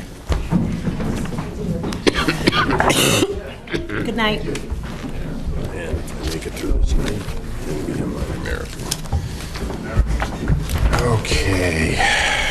Next on the agenda is to vote the fiscal year 18 non-school related budgets. And there's a list here. Mary, would you be so kind as to do the reading on... Do we have to do the whole roll call, or can we vote? Well, let's... Actually, I think you could vote if you wanted to, as per this document, and attach it. Just as we understand the nature of the votes, this vote goes to advisory. Ultimately, advisory's votes go to town meeting. So from the standpoint of a legal presence, like a bond issue, I would say you maybe step around it a little bit. Ted, do you maybe want to explain what are in all these numbers? 'Cause I think... So what you have in front of you tonight is essentially the department requests. My recommendations overlaid on them include their requests and some additionals. There are no instances where I have recommended to you less than the department request, so we're in agreement on the department requests. And what this would do essentially is leave all of the additional items for a future time for the board to vote as we get closer to the end of the budget process and we see what available resources are available to meet all the needs, and then you can pick and choose which ones you want. I have a feeling we might not be able to meet every single one of these needs. So let me understand what we're doing. And again, I understand it'll be easier if we do it kind of collectively, but some of these involve additional requests above and beyond I think recommended by you. Correct. I think that's what I was trying to say, is that what you're being presented tonight is just the department requests, as I've recommended them, not the additional requests they've also added to it. So for example, and I can walk you through several of them, in the area. Sorry, a good way to think, this is the level services. Right, but I didn't sense that from the sheets that I had. I don't know if I would say that either. I mean, you know, Yeah. because some of the things, there were some changes. It is quite simply just the department requests. And as you can see in the department requests, there are a number of them that do not include additional items. I mean, you can look at our budget, for example, the Selectmen's budget. And in the Selectmen's budget, your request tonight is to vote the 526,607. It doesn't include any of the additional items that I've recommended. And so, you know, you're moving into this, if you want to go back to this spreadsheet, Paul, that we started with, that lists all the recommendations at the beginning of the budget book. Right. It's the column that the department came in and requested. I didn't want to make it sound to you like we're just, you know, passing through my recommendations and letting you, you know, just meet the department request directly. I have approved every one of these department requests. I've also approved some additional requests which you're not taking up tonight. Okay, well, and maybe when I was looking at the sheet that I was given previous to today, which may not be the same one we're using. There was a correction today. Right. And we could tell you, you know. It was just the last page had been left off. Okay. And we changed the column title, the column heading. If I went through these numbers I see. today, if I'm correct, and I just want to make sure we know what we're voting on, that what's listed here tonight is we asked all the departments to tell us what you need to do to continue to do the services you're doing, what those dollars translate to, and that any additional personnel or additional dollars for anything, training or anything like that, are not included in these numbers. Okay, well, that's good to know. The 'cause- extras, I guess, is the way I would call them. No, I mean, that's good to know, because when I was reading through it and looking at my notes, clearly there were extras in the draft that I had. Yeah. Community planning was one of them. I made a note of it. I think that the old sheet had additional requests, and the total numbers are different. So I can see that the additional amount was not included in the most recent printout. I didn't see that sheet, so I couldn't comment, but I think Mary is correct, is that it doesn't include the additionals. I would say that there are certain additionals that do speak to level services, which will take up as you get to level. And I'm not trying to confuse anybody, especially myself here, but it is a little confusing when I have this sheet that I think is going to be the sheet, and then we come in tonight and there's another sheet that has different numbers. And So you weren't given anything tonight that you didn't receive prior to tonight's meeting? Okay, well, I came in and brought home the paper. I was actually in today. You and I talked about it. Yep. I brought it home, and there's another sheet that was on my desk that's different than the one I have. That was emailed earlier today. Okay, but that's today. I didn't see it, and I, you know, So again, I'm the just difference- saying is, I don't want to necessarily delay what we're doing. I just want to make sure that I completely understand it, because the impression I was given initially by the documents I had as of this morning was that there would be votes on additional recommendations that you made, Ted, and it doesn't matter who made them, and they were reflected, at least partly, in the sheet that I had. That's not the case tonight. If that happened and you were given those It's documents. the column heading change. So what we're kind of doing tonight, here's the way I think about tonight's vote. See if my colleagues can go along with me. I thought that every request that we got from departments was worthy. You know, the grant writer position, the benefits coordinator, the additional firefighter, additional dollars for snow and ice. I think every single one of them is worthy. If I look right now at where we are in the budget process, I consider tonight's vote a preliminary vote. And it's the preliminary vote to say, at a minimum, we are recommending these dollars, because the dollars represented in this document allow us to continue to deliver the same services we've been doing. And the reason I say preliminary, especially because we have the vice chair of the advisory committee in the room, is because I think the way I'm looking at this, and Paul, I hope you're joining me in this, is that there are some additional things we'd like to do, and we think a lot of those requests have merit. But until we have a line of sight to the school budget and kind of the overall picture, we're inclined to say this is the minimum amount. And I think what I'd like to do, once we get a clear line of sight to the school budget, is to look at all those additional requests and together decide, what we would like to advance. So I view tonight's vote as preliminary. Everything, the dollars we need to keep going, reserving the right for those additional requests. No, and so just maybe to end this discussion is, my understanding now is that what we'd be voting on collectively would be absent any additional recommendations. Right. Right. Absolutely. Okay. Yeah. And so this, I guess, one of the things I want to be clear is if I'm going to vote affirmatively, I don't want the advisory to think that this is really the final number. Okay, well, I just wanted it to be the case, because either way, I didn't want to think it was the final number if they were included or not, because some of them I may have agreed with, and some of them I may have disagreed with. And again, Mary makes a point, is they're all very worthy. I have no doubt that everything, we always want to have more, which we don't have quite often, to put into budgets to fund things that are very needed and worthy, so that's not it. But as long as I'm comfortable now, but I did look at some of these, and I'm comparing them as we were talking, and there's definitely differences. But the lower numbers, which would, I guess, reflect the, minus the additional recommendations, is what we're voting on tonight. And based on that, I'm comfortable doing that.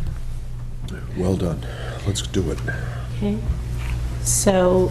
Well, we just mark this as A and incorporate it by reference into the vote. Do you have the vote list, Paul? I do. Let me just see what I have on my vote list. I don't, it says, just for discussion, the item says voted to approve the F-18 non-school budget. So I think the motion would be to approve the FY 2018 non-school budgets as listed in this. It's listed in Exhibit A. Correct. Yeah, that's fine. I'll make the motion then. Second. All's in favor? Aye. Aye. Done, thank you. Okay, moving on. All right, we have a series of warrant articles for you to take up. So are we like the earliest board to take up warrant articles? You are, off the bat. You're taking up warrant articles before the warrant has closed. It has never, I don't think, happened in the history of Hingham. Your first article is the Hannah Lincoln Whiting Fund. Easy. So you need to vote up or down on the approval of, I believe, Tom, you did verify that the individual is interested in staying on? Yes. You have to vote the individual, and that person has sole discretion, along with two others, to distribute all of the income from the Hannah Lincoln Whiting. Thank you, Ms. Zadlon. Appreciate it. So I'll entertain a motion to recommend Karen Sadlon, 33 South Pleasant Street, be elected a member of the committee to have charge of the income of the Hannah Lincoln Whiting Fund for a 3-year term. So moved. Second. All's in favor? Aye. Okay. Is this one of those annual things? Yeah, the next one is to assume liability for DCR. So in the event that they do projects for us in the town, they'll want us to assume liability. We have this at the beginning of the year, so that if something does happen and they do have to come in and do work for us, we have that available. Entertain a motion to recommend favorable action of Article B. So moved. Second. All's in favor? Aye. I'll recommend favorable action on Article C, which is reports of various town committees. So moved. Tom, have we gone through this list to make sure that the committees, there weren't any committees that were discharged or any new committees that? So we have reviewed this list. There's a this is an historic list. That's been a little bit of a thought of mine all along, is that there could be committees that have come off or gone on. Some committees don't meet often. I don't want to call them obscure, because I'm sure that's an important role that they play, but if they don't meet often and they're not regularly involved, sometimes the reports may not be thought of. And there's a chance that that's happening here, where in the process of evaluating the total number of the total committees versus the list of committees here. So if you want to hold off on this one, you can. I don't know that you have to. As a general rule, we'll continue to review Yeah. the list. It's an of ongoing committees process. right up through till town meeting. And I think we're Advisory usually actually- makes an yeah, adjustment or and- two. And we're approving the fact that the reports are done. I just think a follow-up is checking that list, because there are always one or two that Yep. kind of jump in at the end. Yep. So I'll make a... I made the motion. I moved Sorry. it. Second. All those in favor? Aye. Okay. Article E sets the salary of several town officers, assessors, it's your elected official salaries.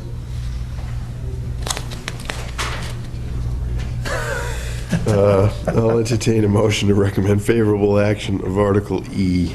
So moved. Second. All those in favor? Aye.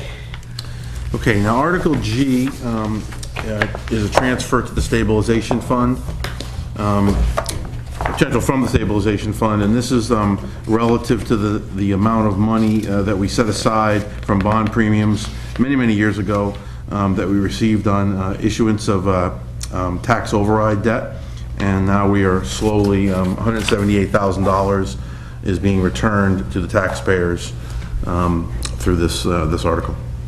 And this has become somewhat standard. We have been doing this now, I believe this will be the 18th year. A couple more years left.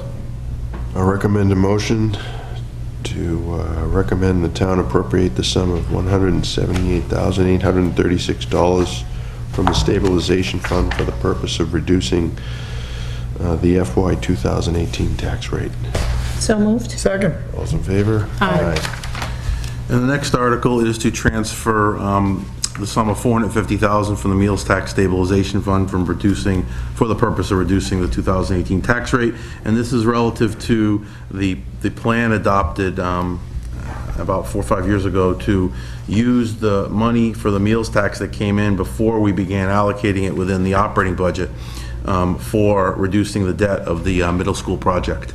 And if you remember in the examples the last few years, that residual of it, we decided to spread it out at $450 a year, because that's how it spread evenly to get the maximum number of years. Is this the last year or the next to last year? I think we have one more year. Okay. All right, I'll entertain a was this the same amount as last year? Yes. Entertain a motion to recommend the town transfer the sum of $450,000 from the meals tax stabilization fund for the purpose of reducing the FY 2018 tax rate. So moved. Second. All those in favor? Aye.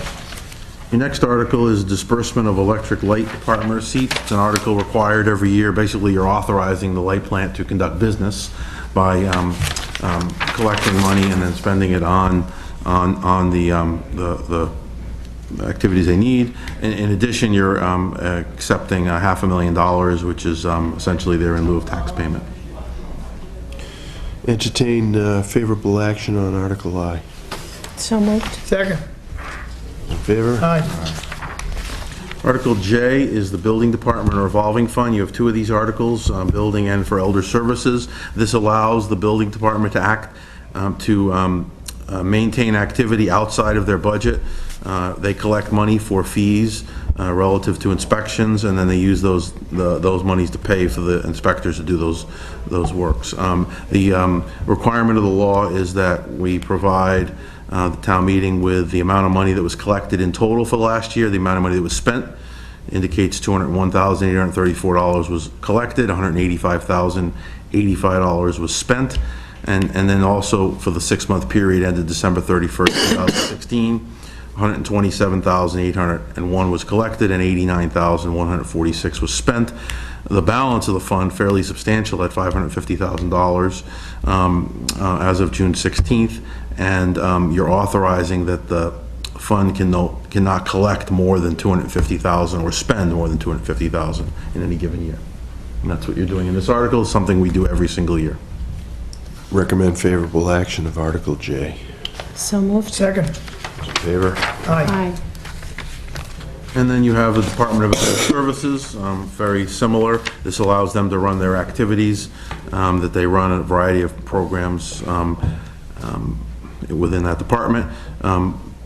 Following the same vein, the fiscal year expenditures for the fund were $40,112. I'm sorry, the revenues were $40,112. The expenditures were $42,707. And for the 6-month period, the revenues were $21,662 and the expenditures were $18,626. You authorize no more than $60,000 to flow through this account per year. I think it's important to note the dollars, but also the flow. And I think that was a legislative improvement actually about 2 decades ago now, that made all communities recognize off-balance sheet or off-financial statement activities or off general fund activities and put some controls on them and make sure the community we're looking at them every year and agreeing that they wanted to do that every year, as you folks do. Recommend favorable action of Article K. So moved. Second. All those in favor? Aye. All right, we're off to a good start. Now, Thank you for getting these prepared. So I give a shout out to Sue Nickerson. So yes, Quite a few absolutely for corrections. those balances, absolutely. And Sharon. And Sharon. Thank you all. secret weapon. Okay. Right on time. 8:55 PM, discussion. With interviews, too. Town financial position and long-term planning. I know I gave you this last week in my town administrator report. I was trying to give it to you as an agenda item last week, but I couldn't, with a variety of other reasons, I couldn't get it to you before that, so I could only include it in my report. So I wanted to give you an opportunity to comment on it, or just give me more feedback if you felt constrained by open meeting rules. And so I asked the chair if he could put it on as an agenda item this week. Ladies and gentlemen, like we said in the earlier discussion with respect to the library tonight, we're embarking on a townwide discussion that's going to inevitably lead to spending money. Our buildings continue to need attention, continue to need to address the demands that the community puts upon them. And in the case of some, that has not been addressed for decades. You heard that the library is trying to plan for a project that, if affected, would allow them to plan 20 years into the future. The library was renovated 20 years ago, so was the town hall, and then some. You know, the physical demands on the building have grown to the point where it's, the capacity has been reached, putting that in a mild way. You know, the fire department has been patient, and while they go out to respond to emergency calls, they return to buildings that were built, 75 years ago. They've outgrown them. We're grappling with a model that would allow the town to construct 3 fire stations as opposed to 4. That's not an academic exercise, that's real. If your loved one is in full cardiac arrest, there's nothing you want more than to hear those guys coming. And, if they don't get there on time, that's a bad day. So those are the kind of things that we're going to grapple with going forward. We've got to put prices on these kind of undertakings. We've got to figure out how to best use taxpayer dollars. We've talked about the idea of continuing to use existing structures because it's a cheaper alternative than building new. Some things can't be remodeled. Some things have to be built new. We learned that with the North Fire Station because the soil conditions down there don't lend themselves to today's code. So unfortunately, it would be cost prohibitive to do something there. That has necessitated a search for an alternative site. We have a senior center that has long exceeded, the demands upon it have long exceeded what we have available. This isn't the first time we've been in that circumstance. So this may be something, this may be the beginning of a conversation that will ultimately take some time to realize in terms of actual building, but it needs to begin. So we're starting this now. And, you know, I think what we need to remember is, you know, what are we planning for? What are the needs of these different departments? What do they see as, you know, their long-term expectations in terms of what they need to do in order to address community needs? And then we have to figure out how to pay for all this. So that's what we're doing. Can I jump in? Absolutely. Yeah. So I appreciate that. I appreciate that this is on the agenda because I think Ted started out last week and said it's the beginning of the conversation. And I would also say that this document, and I think we should put this up on the web, somewhere on our webpage if it's not already, because the presentation that Ted did last week, the public hasn't seen it, but it's really excellent, and it really starts the conversation out about where we're headed. And I've been giving this a lot of thought because, well, I think we all have been giving it a lot of thought because of all the different facility needs. And I find myself sometimes, as a homeowner, you have a house and you know you're going to need a roof in 2 years, and you know your boiler is going, and you might, your car is kind of limping along, and the paint in some of the rooms needs a little freshening. And as my husband will tell you, I tend to sometimes get paralyzed at a lot of that. It's sort of where to start, because you feel like once you make a decision on one thing, it means that you're not doing something else. So if we're putting a new roof on, then the car maybe has to wait.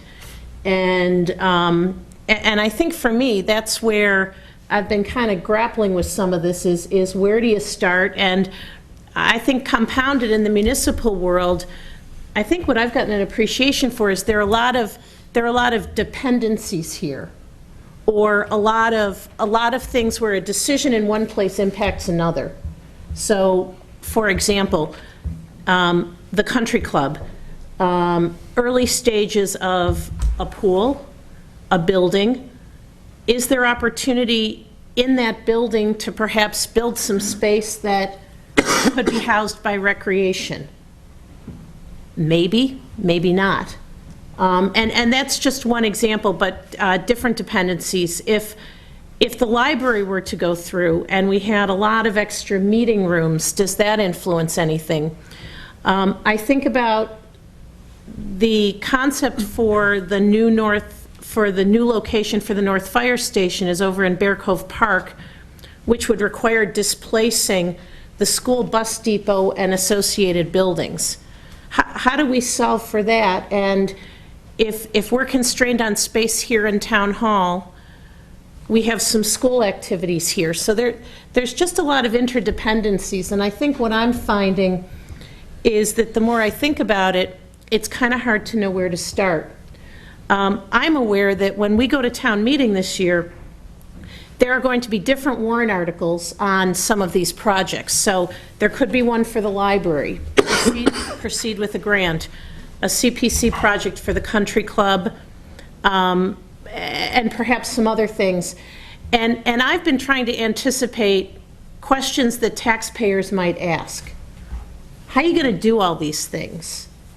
Are you making sure that where you have opportunities to kind of bundle things, or, you know, if you're doing something over here, that cuts off an option over here? And I think for all of these projects to be successful, we want to answer some of those questions. And I think for me, the best way to kind of crystallize it is that as I look at all these different projects, I feel like it would be in all of our interests to kind of have what I'm calling a big plan. And the big plan just essentially says, how do all these things fit together? And, you know, I'm not suggesting like 3 years of study for a big plan, but I feel like we've had a lot of really smart people starting to ask some of those questions, and I would like to continue to have those questions be asked.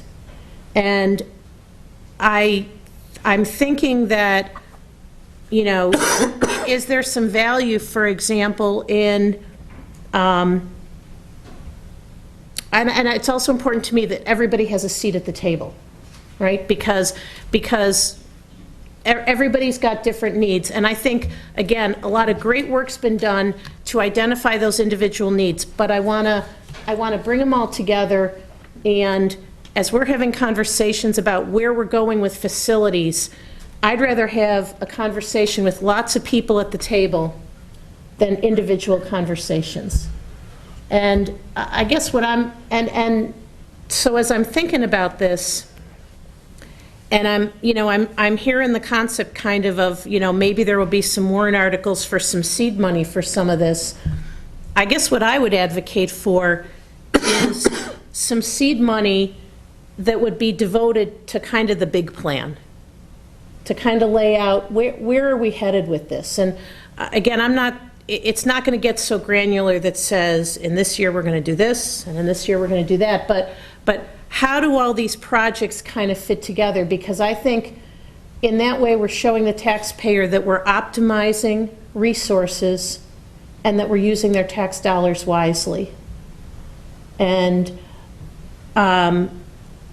so as I'm looking at these different pieces, I'm wondering if we're getting to a time where it would be helpful to potentially, you know, maybe expand one of the committees we have in terms of charge that might lead to different members. But I'd feel a whole lot better if there was kind of a big plan. And I think there's a lot of smart people out there who are already like 4 steps ahead of where I am. I'd like them to keep going with it.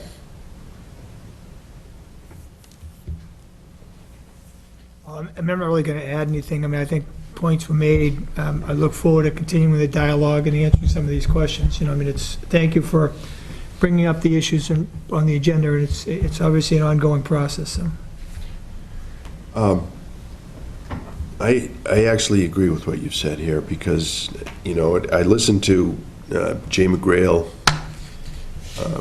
discuss his budget, and my takeaway from that was this guy is working really well with the recreation department and the highway. I love seeing that. I mean, different town organizations working, you know, in harmony, cooperatively, saving a buck. So I am open to the idea of some kind of recreational presence by the rec department over there. I made it as clear as I could, politely as I could, to the trustees of the library last night that, you know, if by chance the state gives them a grant, that doesn't necessarily assure that that's going to be built, because we have to prioritize what we're going to tackle first. I mean, I have in my own mind what I'd like to see, but, you know, I think that the collective efforts of people who have done this before in town, We've got new blood in some of these committees that we could pick off as well, to kind of assist us in making this all work together. There's no downside to that, especially if there's a commitment to step it off in a fairly fast pace.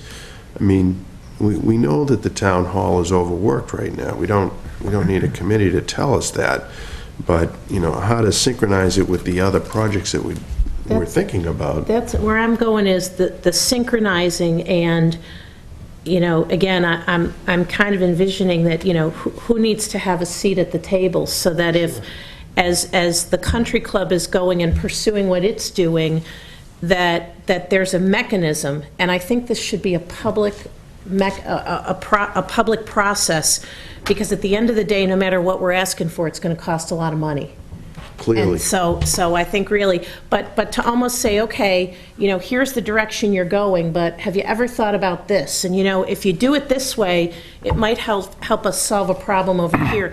I don't want to advocate for a particular solution because I don't have one. I'm advocating to get all the right people around the table to challenge each other and push it, because I think that's when our community works best. And as I said, I think we've got people kind of already starting to say, gee, there's, you know, if we synchronize these things in a way, it might open up some opportunities. I would like to give them the process, the structure, and the seed money if needed to pursue that. Because I think what we'll have at the end is, I think we'll have a better product. I think we're going to get there faster. And I think we're going to be able to demonstrate to the taxpayers that whatever money we're asking for is going to be used in a judicious manner. So I don't... I think that makes sense. You know, I don't know if that has any implications for warrant articles. I know tomorrow's a pretty important day for that. But I would, you know, as I think about it, it's kind of, you know, feasibility. It's kind of what's possible. And I realize that that we can talk about some of this, but we reach a certain point where we have to invest a little bit to understand the possibilities. I guess what I'm saying is, as we're looking at those possibilities, rather than just saying, what's the possibility for town hall, I'd like to say, what's the possibility for the town? And I think the school department over the next year is going to be doing the same thing for the schools. And so I think as we are able to do that, we will have a clearer line of sight. And I think we're going to have to work cooperatively with the school department, because there is going to be some overlap. So that's... I agree. I think what I'm doing here is asking some people to take on a bigger role, and making sure that different constituencies are represented.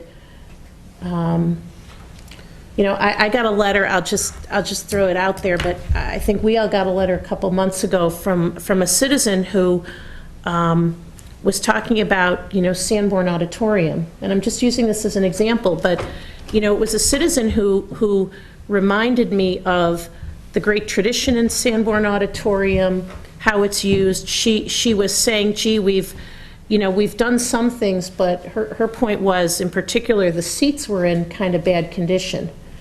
And I think that as we're looking at, as you know, so as we start looking at town hall, there are big pockets of space that we're going to have to be talked about, such as Sanborn Auditorium. We need to give that person a forum to be able to come and say, I need you to think about Sanborn Auditorium in this way. Because I think in this whole process, we just got to make sure everybody's heard. I think that goes a long way towards acceptance of whatever recommendation comes out. So that's kind of where I'm headed with this. So Mary, We have already established for almost every one of these activities here a committee that is managing that activity. Do you want me to give you suggestions on how to create an overlapping committee, or are you talking about expanding the roles of individual committees? For example, we have a fire station building committee. They're focused on that. We have a town hall committee that's focused on the senior center and the recreation areas in this building. The harbor is being taken care of by Harbor Development and the bathing beach. And then the country club is working cooperatively with the Country Club Management Committee along with the Recreation Commission to discuss the pool issue. They're not discussing, I think, jointly the maintenance facility. So we have these in some structure, but I hear you might want to... I'm looking for kind of an umbrella.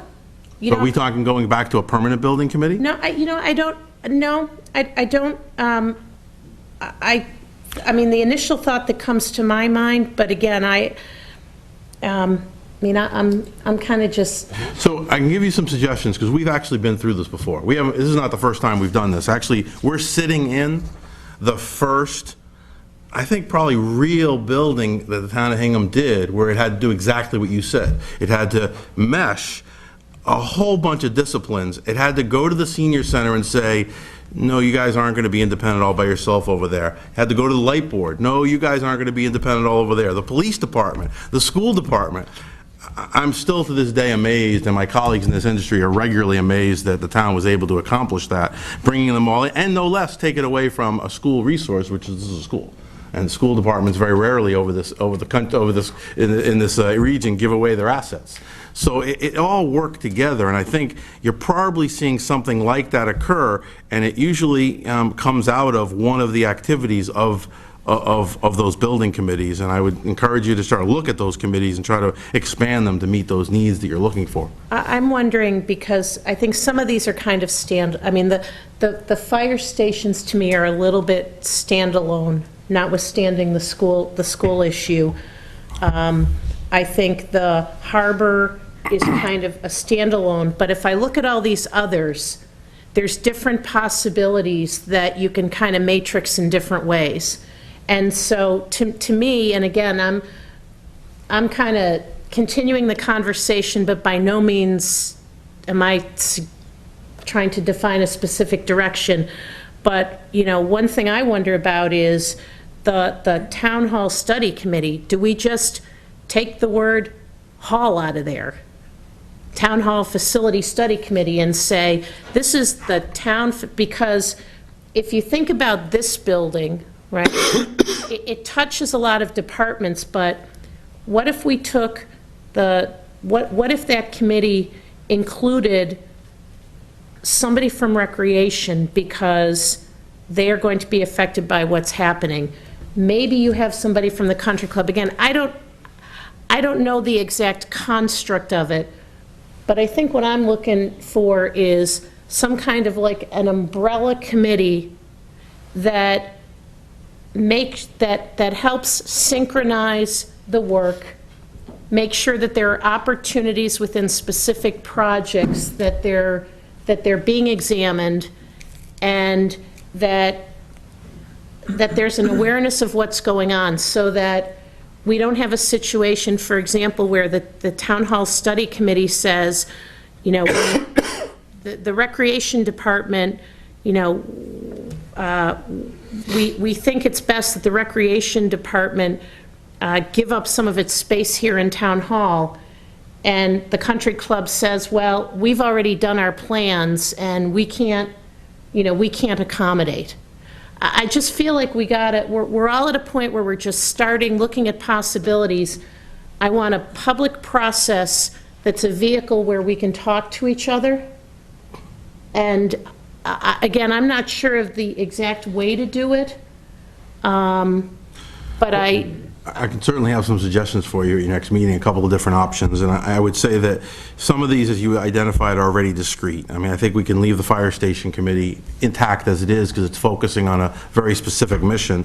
I think the library project we might, but I think one of the things might be interesting is that we might ask all the building committees, because each one of these are going to have some level of building committee if you move forward with the projects, Maybe we have a structure where we ask the building committees to meet jointly together for a period of time to discuss their plans and how they're meshing together. Because I think it might be a little too granular for one committee to overarch over the activities of all of those activities and truly understand what they're doing on a very I use the same word, granular level, which is important when you're getting into the building. When the fire station building committee, when they get into the soil samples, as Paul Healy mentioned, they got to get really into the nitty gritty of things, which other people might not be interested. I think you're talking about how we can, coalesce around certain shared resources, and that may be something they can consider. Well, and I'm looking at kind of, we got to rationalize the facilities and the footprint here. And so, I'm thinking that, a question that I have as these committees are coming to me and asking for money is, how do all these things fit together? Like in 10 years from now, what's it going to look like? Mm-hmm. What's the picture? What's going to kind of be where? And again, I'm not suggesting that we go through the time, effort, and cost of a rigorous master plan, but I'm feeling like we need a bit of a blueprint. I'm feeling like we need a bit of a blueprint that says, when this is all done, here's kind of what it's going to look like. And so that's my goal. Mm-hmm. I'm not sure what the best way to realize that is, but what would be important to me is that be done in a public process so that we can socialize it to the community, because as much as we talk about all these different needs, and people experience pain when they come and they can't park here, or, I think when we ask people to open up their wallets, there's a different type of questioning that comes. And some of it is, where are you guys heading? And what's your end state going to look like? And I would hope we can answer that. And I'm looking for a way to do that. And I think if we need a little bit of seed money to do it, it would be money well spent. Well, I think, like you saw on the project for the school department last year, they started out with some seed money so they could sort of get some ideas about what to do. I think you'll see something come from the Town Hall Building Committee, Town Hall Study Committee this year for you to consider. You already got something for the library. The pool already is moving forward with the feasibility grant. The harbor has a slate of projects that they've discussed with you. So all of that is going on. I think now, and especially on the town hall side, I think that's probably been the one that's been the quietest, but we've heard about it because it talks about moving large pieces. I think that's the one that's been difficult to move forward on while we've held out some rather dramatic changes. For example, it's only up until the last few months that Hingham Mutual was taken off the table, somewhat officially. And I know that I've talked to the folks down at the Senior Center, and I know I've talked to the folks at the Town Hall Building Study Committee that that's a viable option. And then there was an option at the library. So I think as those are narrowing down, they can focus on doing a lot of that. This building came out of that same kind of conversation, and I think that committee, and certainly the seats at the table that you mentioned are worthwhile of considering, and probably others that we haven't even thought of. But that's certainly one of the committees that needs to, I think, become a little bit more public and vocal, which they will, I assume, as they move forward. I think the one thing I hear, though, that I'm really concerned about is we have to somehow make sure we're linking the town hall committee with the country club, because the common thread there is that recreation department, and they're moving in both areas, and I think there's a lot of opportunities there to be looked at. So I think a lot of conversation with those folks would be important. The last point I'll make on it is that